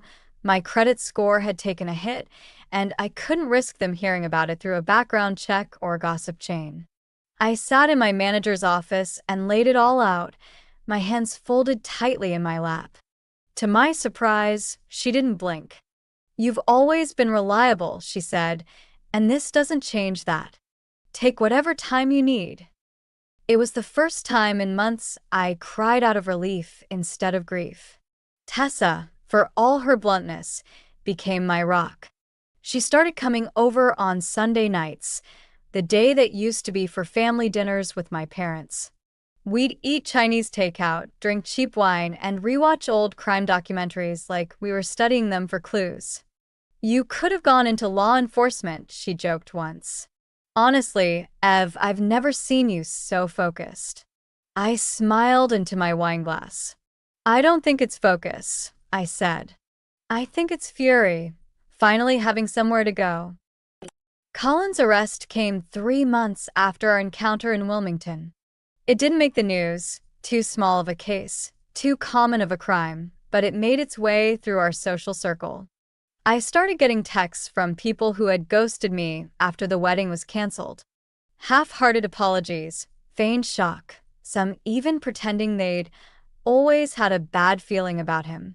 I ignored most of them. I didn't have the energy to hand out forgiveness to people who only showed up when the smoke cleared. My life was not a crime podcast they could listen to in retrospect. The arraignment was uneventful. He appeared over video call, wearing the same bland expression he'd worn when he told me I was overreacting about the loan. His lawyer requested bail. The judge denied it.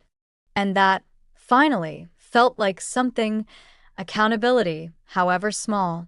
My testimony was scheduled for early the following month. I prepped with Erica and the DA's assistant. They went over every detail, every document, every possible question.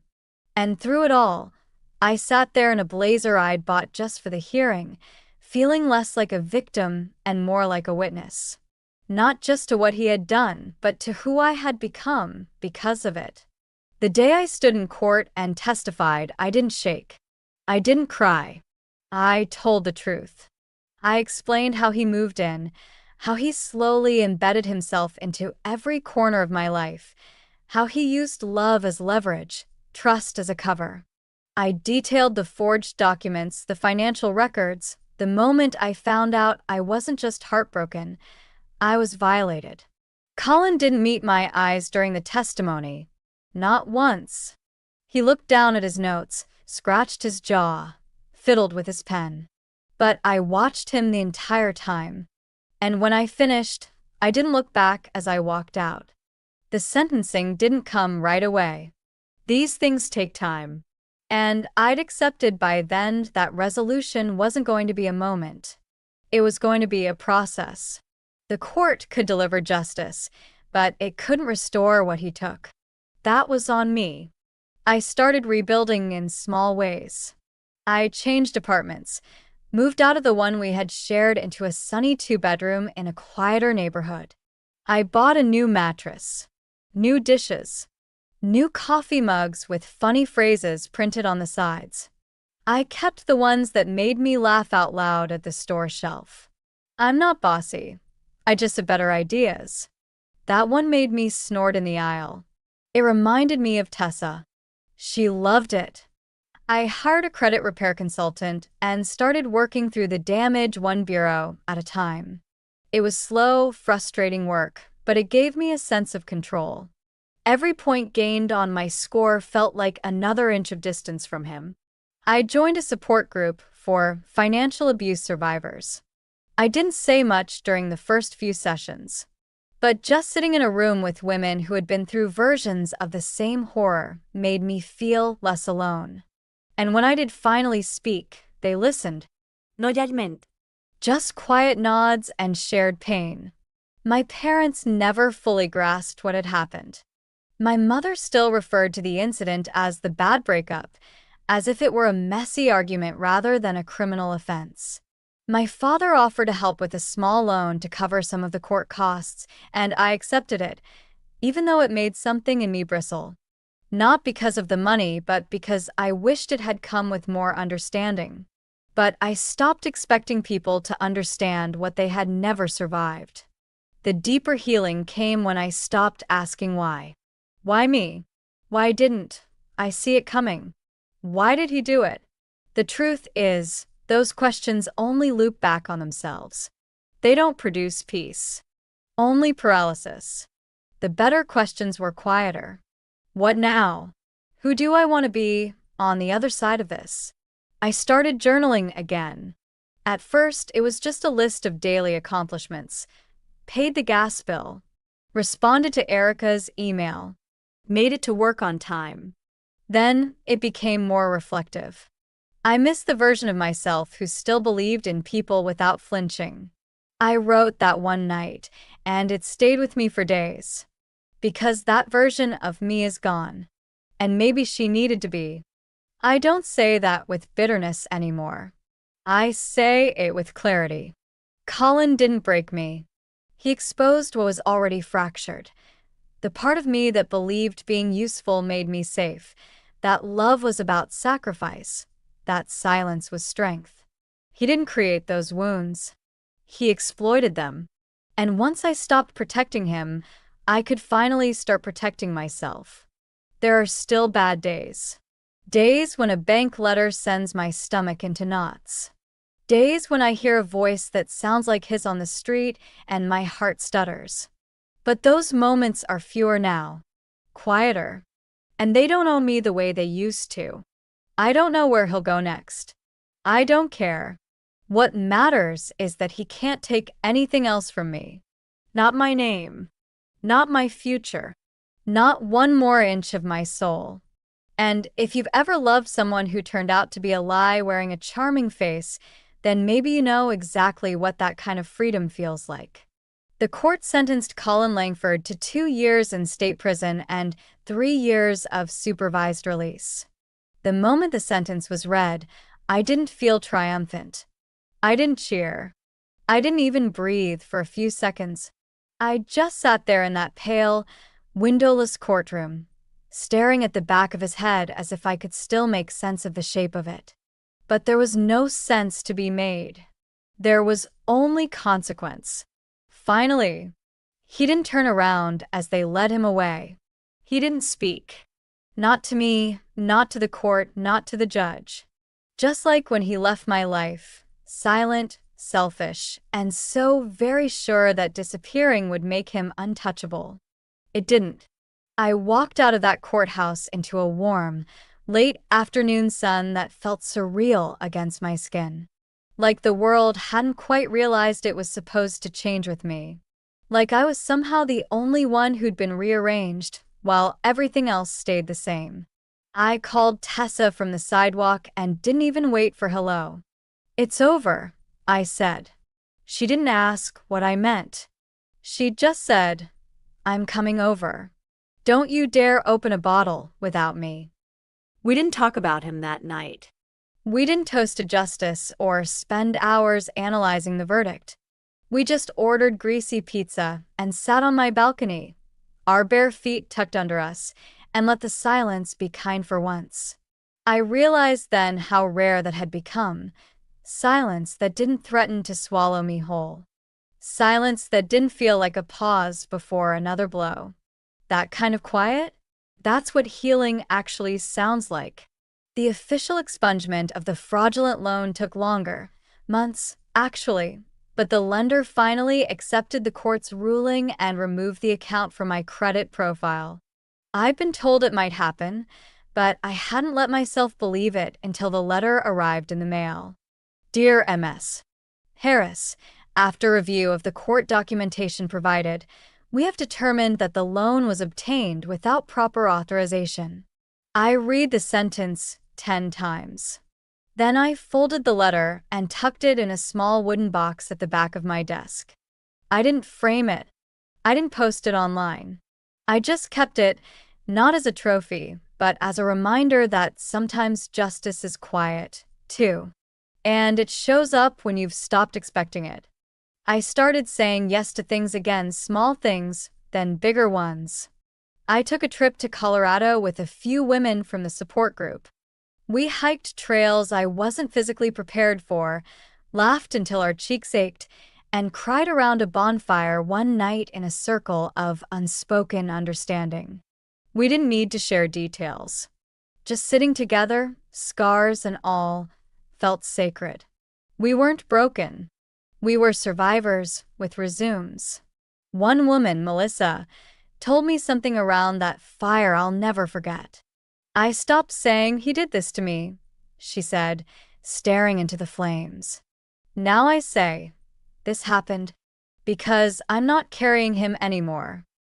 I nodded so hard I gave myself a headache.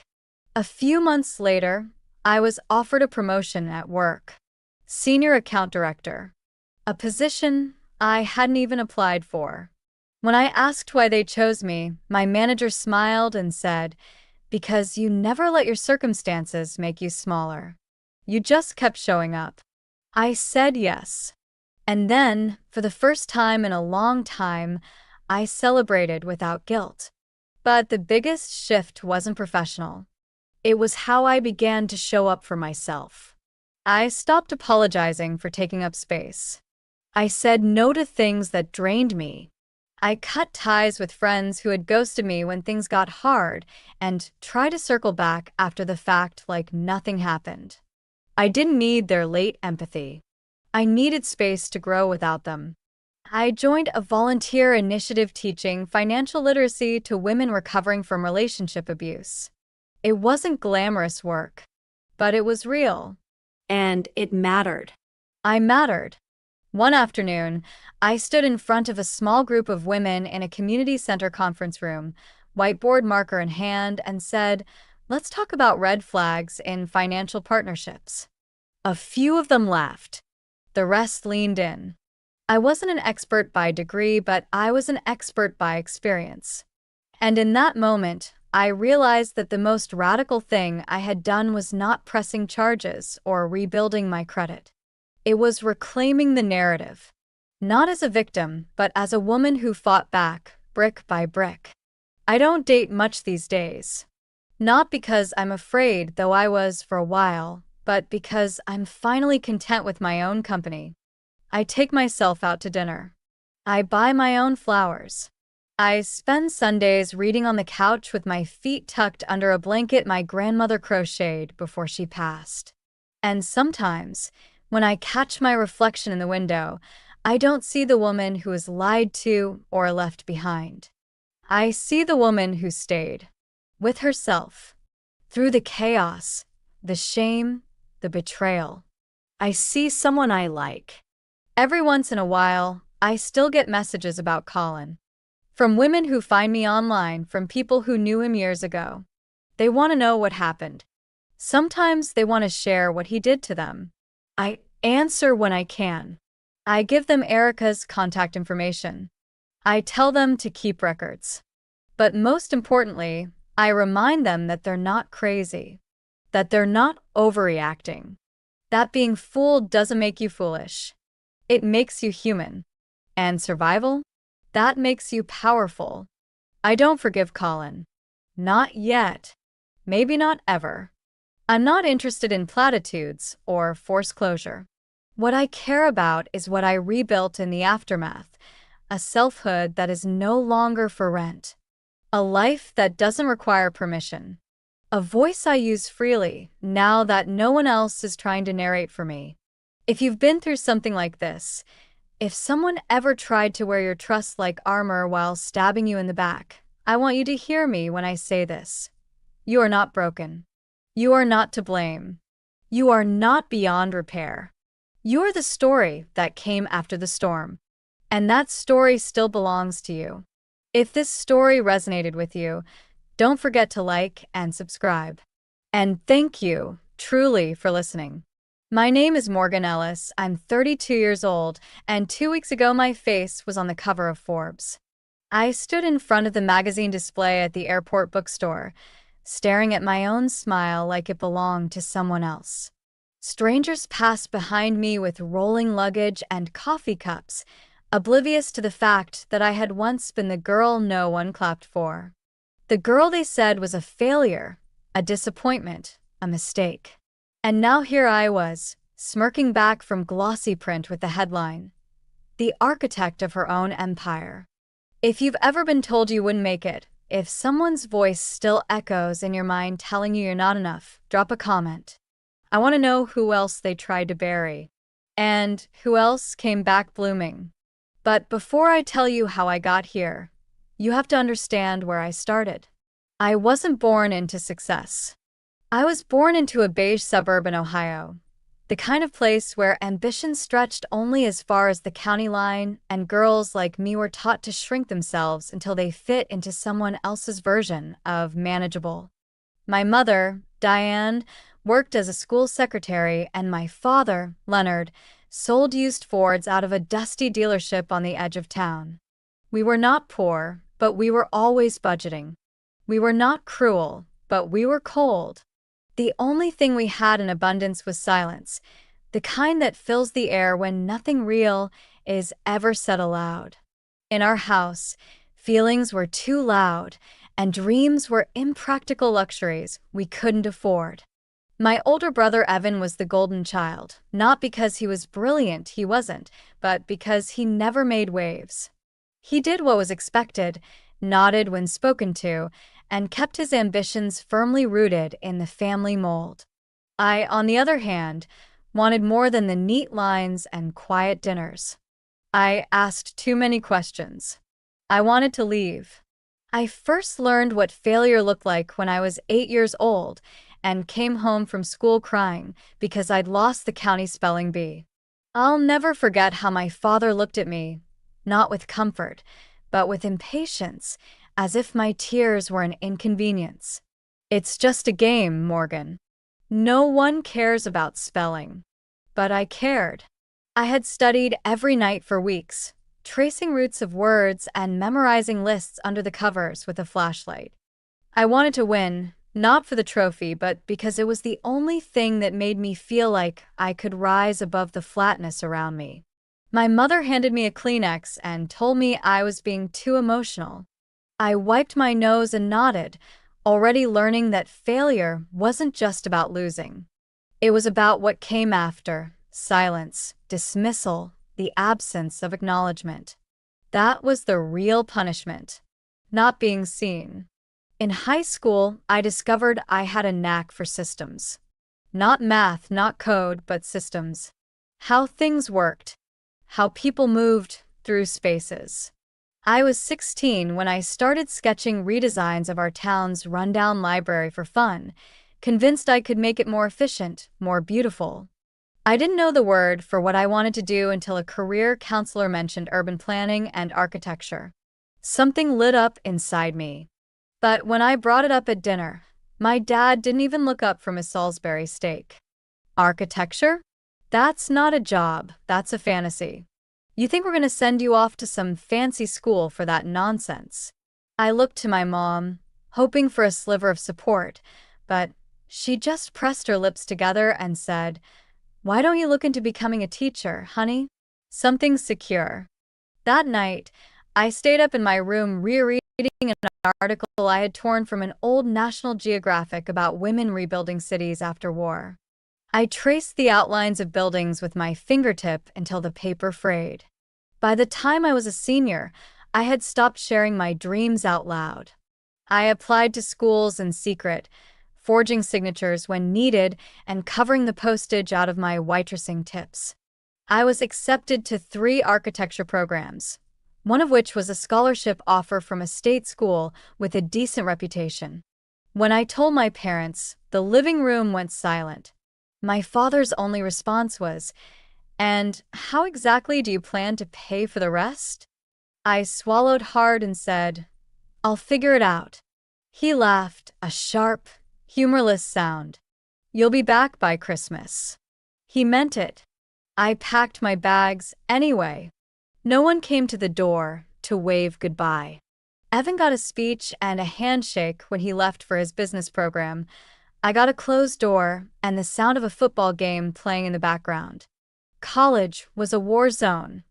I worked 2 jobs, sometimes 3, and slept in the design studio more than I slept in my dorm. I couldn't afford the right software, so I snuck into the computer labs after midnight, making sure to always clear my browser history.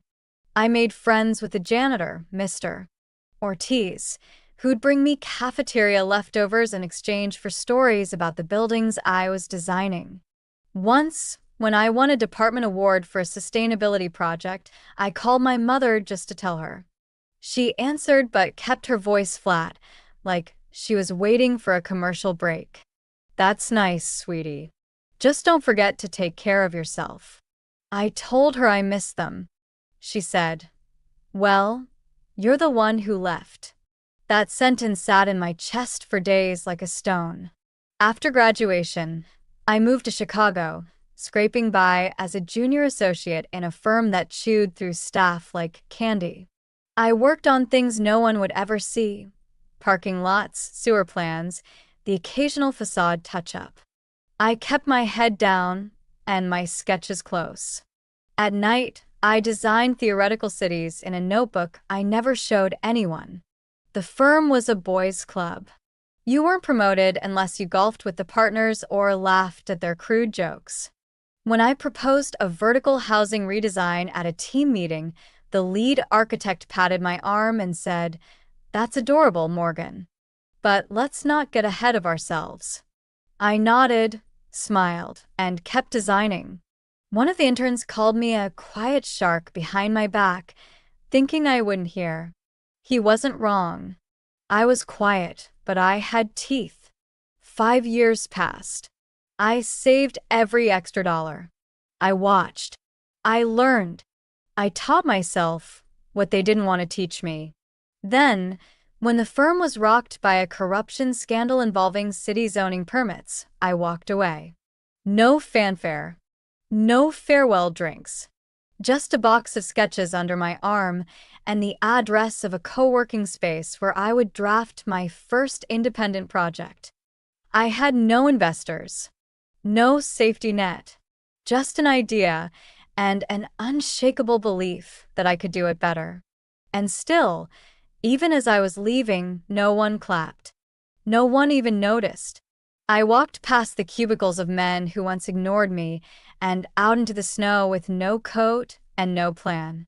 But I had something more dangerous than ambition. I had something they hadn't counted on. I had nothing left to lose.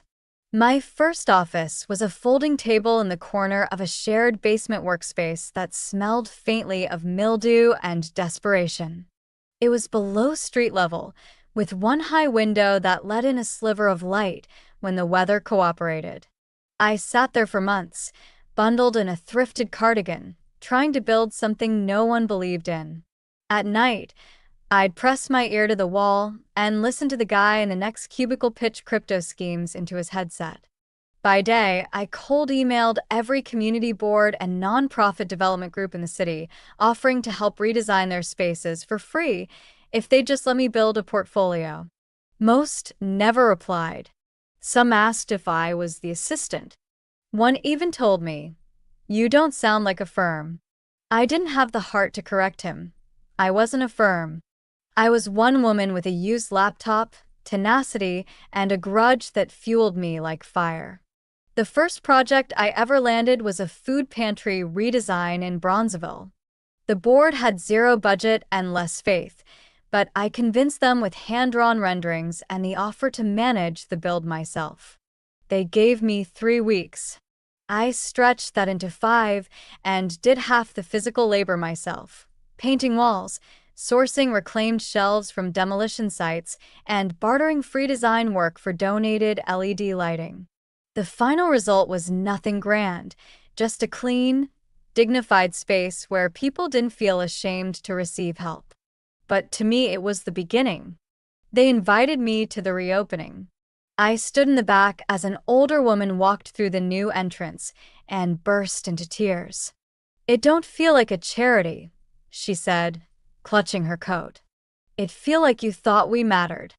I didn't have words. I just nodded and blinked fast until I could see clearly again. That night, I went home and changed the title on my website from freelance designer to founder. Momentum, when it finally came, did not roar in like a storm. It trickled. A community center in Humboldt Park, a co-op cafe on the west side, an abandoned building a coalition wanted to turn into artist studios. Word started to spread. She listens. She stays late. She doesn't just design spaces. She builds dignity. I named my studio Echoform, after the idea that every structure holds echoes of who we build it for. I couldn't afford employees, so I hired contractors and interns who reminded me of myself. Hungry, overlooked, talented. One of them, a young woman named Kira, told me during her interview, "I applied because you're the only architect I could find who didn't sound like a machine." I laughed, but her words lodged somewhere deep. I had spent so long pretending to be unimpressive, unthreatening. I didn't even know how much of myself I had silenced until someone heard me anyway. During this time, my family remained a distant hum in the background, like a static radio station you can't quite turn off. I'd send holiday cards and get brief replies. One-word texts from my mother. Occasional forwarded emails from my father about Evan's promotions. Evan himself messaged me twice in 3 years, once to tell me our uncle had died, and once to ask if I'd help his wife pick colors for the nursery. I didn't respond to either. I wasn't angry, not exactly.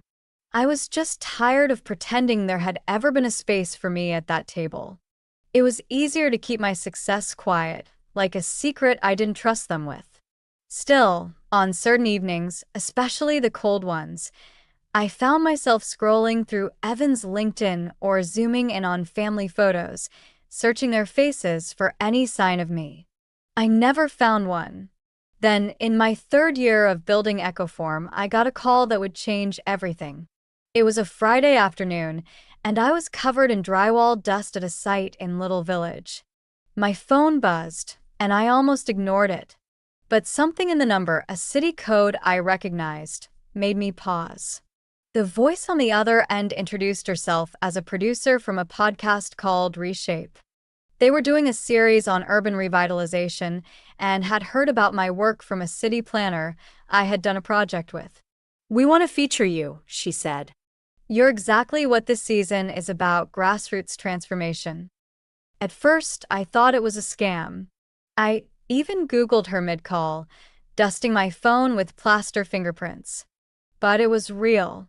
They came to film 2 weeks later. A young woman with braids, a sound guy with a rolling case, and a camera that made everything seem cinematic. They followed me through job sites, interviewed residents, even caught a shot of me helping a kid sketch his dream building on a cafeteria napkin. The episode aired 2 months later. I tried not to hope, but within days, my inbox exploded. Developers, donors, city council members, even journalists. One wrote a profile titled, "The Woman Rebuilding Chicago, One Block at a Time." For the first time, my name was being spoken in rooms I had once been denied entry to. With recognition came decisions. I had to scale. I hired full-time staff, secured office space above ground this time, and brought on a financial advisor who looked like she belonged in a corner suite at Goldman Sachs but had grown up in Englewood. We were careful, deliberate. Every new project still centered community, but now we had the resources to do it bigger. Ecoform designed low-income housing that didn't look like punishment, clinics that didn't smell like bleach, classrooms that felt like hope. And still, I kept my head down. I didn't post much. I didn't seek awards. Until Forbes called. The email was short. Just a few sentences. "We're doing a cover feature on architects transforming American cities. We'd love to include Ecoform and your story. Are you available for an interview?" I sat with that message for 20 minutes before I replied. I thought about that library redesign I'd drawn in high school. I thought about my father's voice, about all the ways I had been told no. Then I typed 2 words. Absolutely yes. The shoot was surreal. Lights, hair, a stylist who asked if I preferred heels or flats. I chose flats. They asked me to pose in front of a scale model of our latest project, a community complex with green rooftops and solar integration. As they adjusted the lights, the photographer asked, "Did you ever imagine this?" I looked at him and said, "Only every day." He laughed. I didn't. The issue hit newsstands on a Wednesday. I bought every copy I could find at the airport kiosk, not because I was vain, but because I didn't trust it to last. On the cover, I was smiling slightly, head tilted. The caption read, "From overlooked to overbooked, Morgan Ellis is changing how America builds." I sat down on a vinyl bench and stared at it until my coffee went cold. That afternoon, my phone rang again. It was my mother. I let it go to voicemail. Then came another call, Evan, followed by a third from a number I didn't recognize but knew in my bones. My father. I stared at the screen, heart pounding, thumb hovering. None of them had ever called me about my work. Not when I won grants. Not when my name was printed in the Tribune. Not when I sent cards. And now, when I had finally built something impossible, they wanted in. I didn't answer. I just stood in the airport bookstore, watching strangers walk past my face like it was ordinary, and thinking about the girl no one clapped for. That girl was gone. But I still remembered her. And I wasn't ready to forgive the silence. Not yet. I didn't call them back. Not the first day. Not the second. The voicemails trickled in like water under a door, quiet at first, then insistent. My mother's voice was soft, cautious, as though she were approaching a wounded animal. "Hi, sweetheart, we saw the magazine. Your father brought it home from the store." Then a pause, a sharp inhale, like she was debating whether to say the next part. "We're proud of you. I mean, I know we don't always say things the right way, but call us, okay?" Click. Evan's message was more upbeat, too casual, like we hadn't spent years politely avoiding each other. "Hey Morgs, big time now, huh? You're famous. Thought you should know Dad's been showing your face to every guy who walks into the dealership. Said you always had it in you. Anyway, give me a ring sometime." He sounded like a guy trying to sound like a brother. He wasn't bad at it, but he wasn't good at it either. My father's voicemail was the one that made my stomach twist. "Morgan, it's your dad. Your mother says I should say something. So, I'm saying it. You did good." A silence. I could hear the TV faintly in the background, some sports announcer yammering. Then, "Guess I was wrong. That's all. We'd like to see you." Just think about it. I deleted the message before it ended.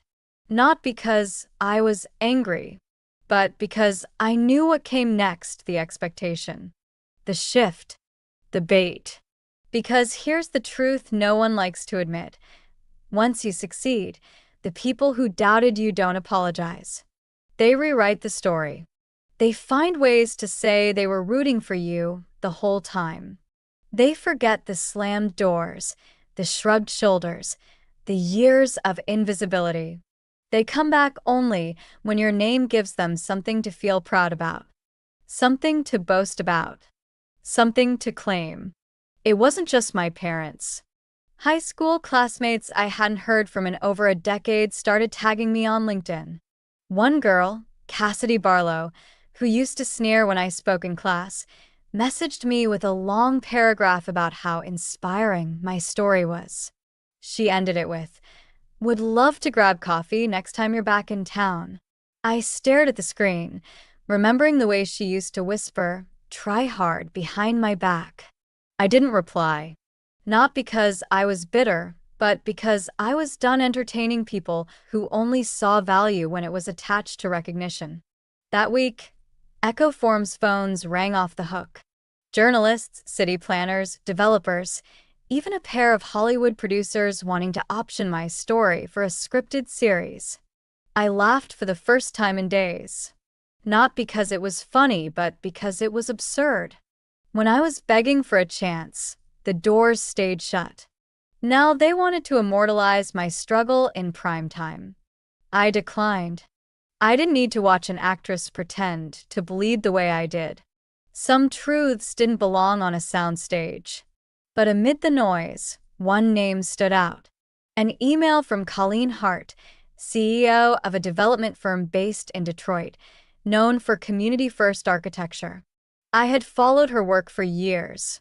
Her designs were revolutionary, but more than that, she was one of the only women in the field who hadn't climbed by cutting others down. Her email was short. "I've been watching your work for some time. I think it's time we met." "You in?" I was in. We met at a hotel cafe halfway between our cities. She walked in wearing a rust-colored blazer and boots that probably cost more than my monthly rent back when I was sleeping in my car. But she smiled like we were equals. Not rivals. Not strangers. Equals. "You're the real thing," she said, sliding into the booth. "Most of the people who land magazine covers? Smoke and mirrors. But you? You build." I felt my throat tighten, not from nerves, but from the rare, sharp ache of being seen. She didn't pitch me anything that day. She just listened. I told her about Ecoform, about my childhood, about the food pantry and the community centers, and how I refused to compromise on who we served.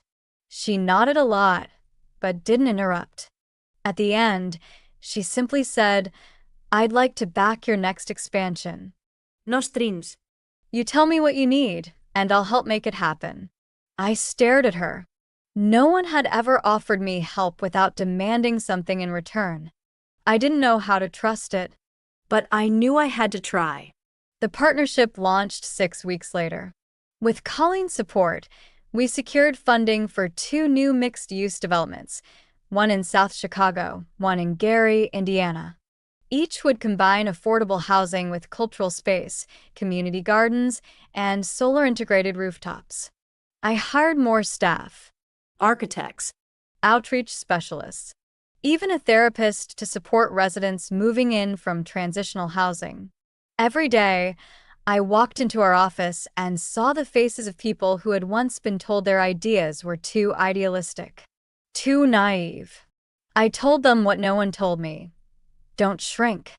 Not here. Not ever. Around this time, I got another message. This one from my Aunt Monica, my mother's younger sister, the only relative who ever saw me without judgment. She lived in Vermont, had cats named after historical feminists, and sent me care packages in college when my parents didn't call. Her voicemail was shaky. "Hey, kiddo. I saw the article." I cried. "You made it. They never deserved your kindness, but you gave it anyway. Call me if you want a break from the noise. I'll bake pie." I did call her, not just because of the pie, but because she reminded me of a world that wasn't performative, a world that could just be. That weekend, I visited her in the woods. We sat on her porch in wool socks, eating apple crumble, watching the trees sway. She didn't ask questions. She didn't demand insight. She just let me be quiet. "You don't owe them anything," she said finally. "I know. Deep down, you still want them to see you. Really see you. But if they didn't see you then, they won't now. Not really. They'll see the version of you that flatters their own legacy." I bit my lip. "I don't need them to clap," I said. "I just want them to admit they never did." Monica's face softened. "That's the cruelest thing about growing up, honey. Realizing closure doesn't always come with an apology. Sometimes it comes with letting go." I flew back to Chicago lighter. Not healed, not whole, but clearer. A week later, I agreed to meet my parents for dinner. It felt like an inevitable chapter one had postponed long enough. We picked a neutral place, a quiet restaurant near Evans suburb, far enough from childhood echoes, but still within range of old ghosts. I wore black slacks, a blue silk shirt, and no makeup. I wanted to be plain, Sharp. unmistakable. They were already seated when I arrived. My mother stood to hug me, arms tentative. My father offered a handshake. I shook it, if only to prove my grip was stronger now. Evan wasn't there. He'd had a work thing, my mom explained. I didn't ask for details. The conversation was stilted. They asked about the magazine, about what comes next. My father cleared his throat twice like he was building up to something. My mother smiled too often, a brittle kind of grin that never reached her eyes. Finally, my father said, "You know, we didn't mean to hold you back. We just didn't want you to get hurt." I looked at him, really looked and saw not malice, but fear. The kind of fear people pass down like heirlooms. The fear of dreaming too big and falling too hard. You thought I'd fail, I said. Not a question. A truth. You didn't believe I could make it. You made that very clear. He rubbed his chin, eyes down. We didn't know better, he said. We were scared. My mother spoke then, voice wobbling. We were proud. We just didn't know how to show it. I sipped my water, heartbeat steady. You didn't have to show it. You just had to say it. Once. Just once. The silence that followed was different than all the others before. Not empty. Not cold. Just quiet. As we left the restaurant, my mother hugged me again. This time longer. She whispered, "We missed you." I didn't say it back. I couldn't. But I let her hold on. Just for a second. Some part of me, the girl with the flashlight under the covers, still wanted her mother to say the right words. She didn't. But I walked to my car and drove home anyway. Alone, but not abandoned. Just awake. And I finally understood what Monica meant. Closure doesn't always come wrapped in ribbon. Sometimes it just comes in the form of not needing their applause anymore. The calls didn't stop after that dinner. If anything, they increased.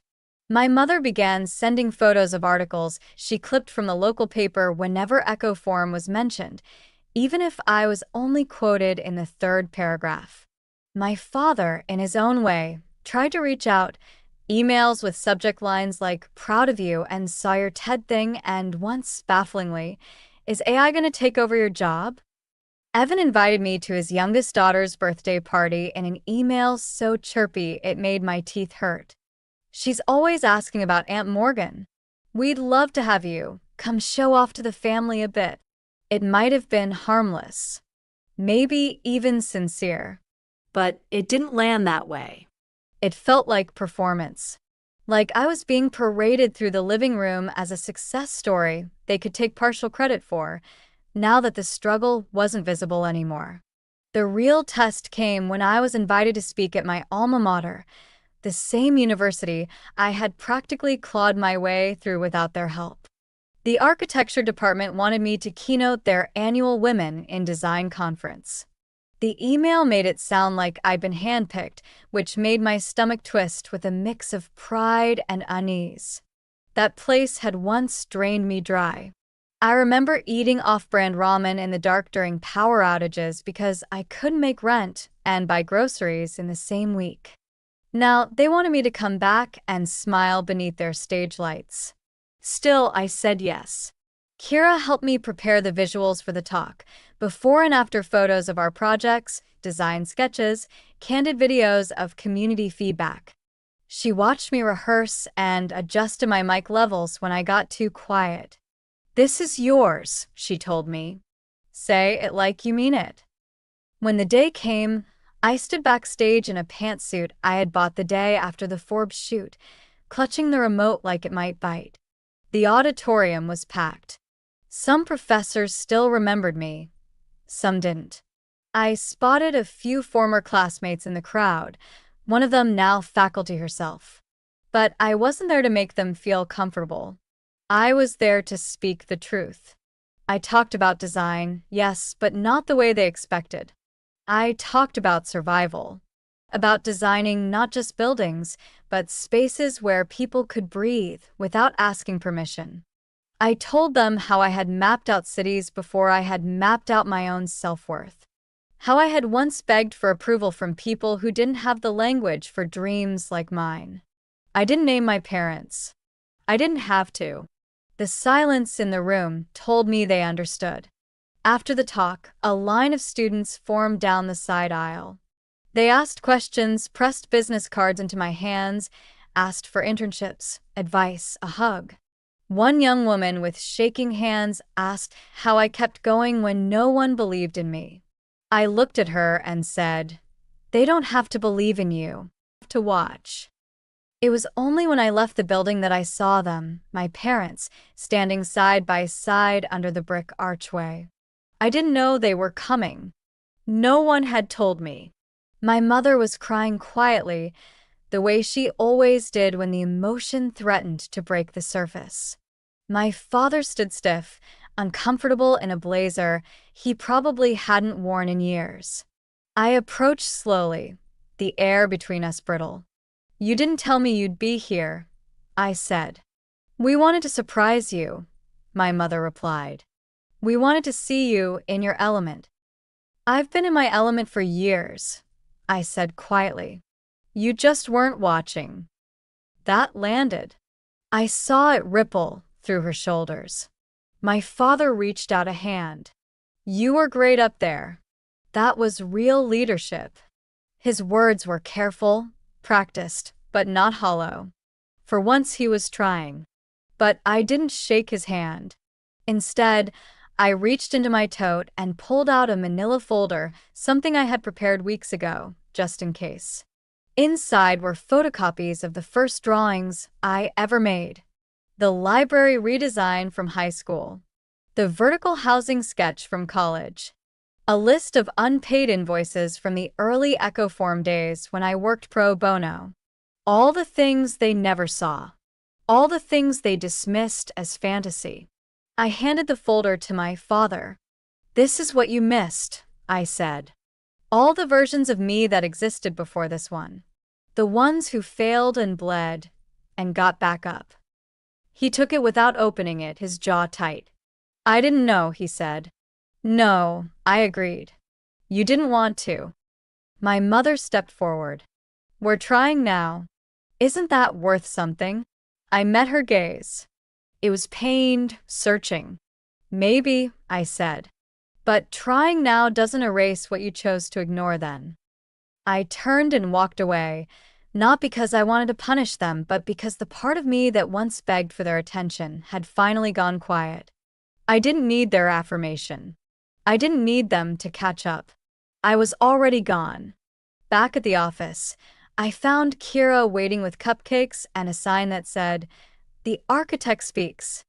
The team had watched the live stream. They hugged me, passed me a glass of cheap champagne, and someone, probably Marcus, put on Aretha Franklin loud enough to rattle the windows. I laughed until my cheeks hurt. No pretenses. No conditions. Just joy. Later, when I was alone, I opened my laptop and found an email from Evan. Subject: "Can we talk?" It was short, just a couple of lines. I saw the talk. "You were incredible. I didn't realize any of that. I'd like to talk if you're open to it." No expectations. Just me trying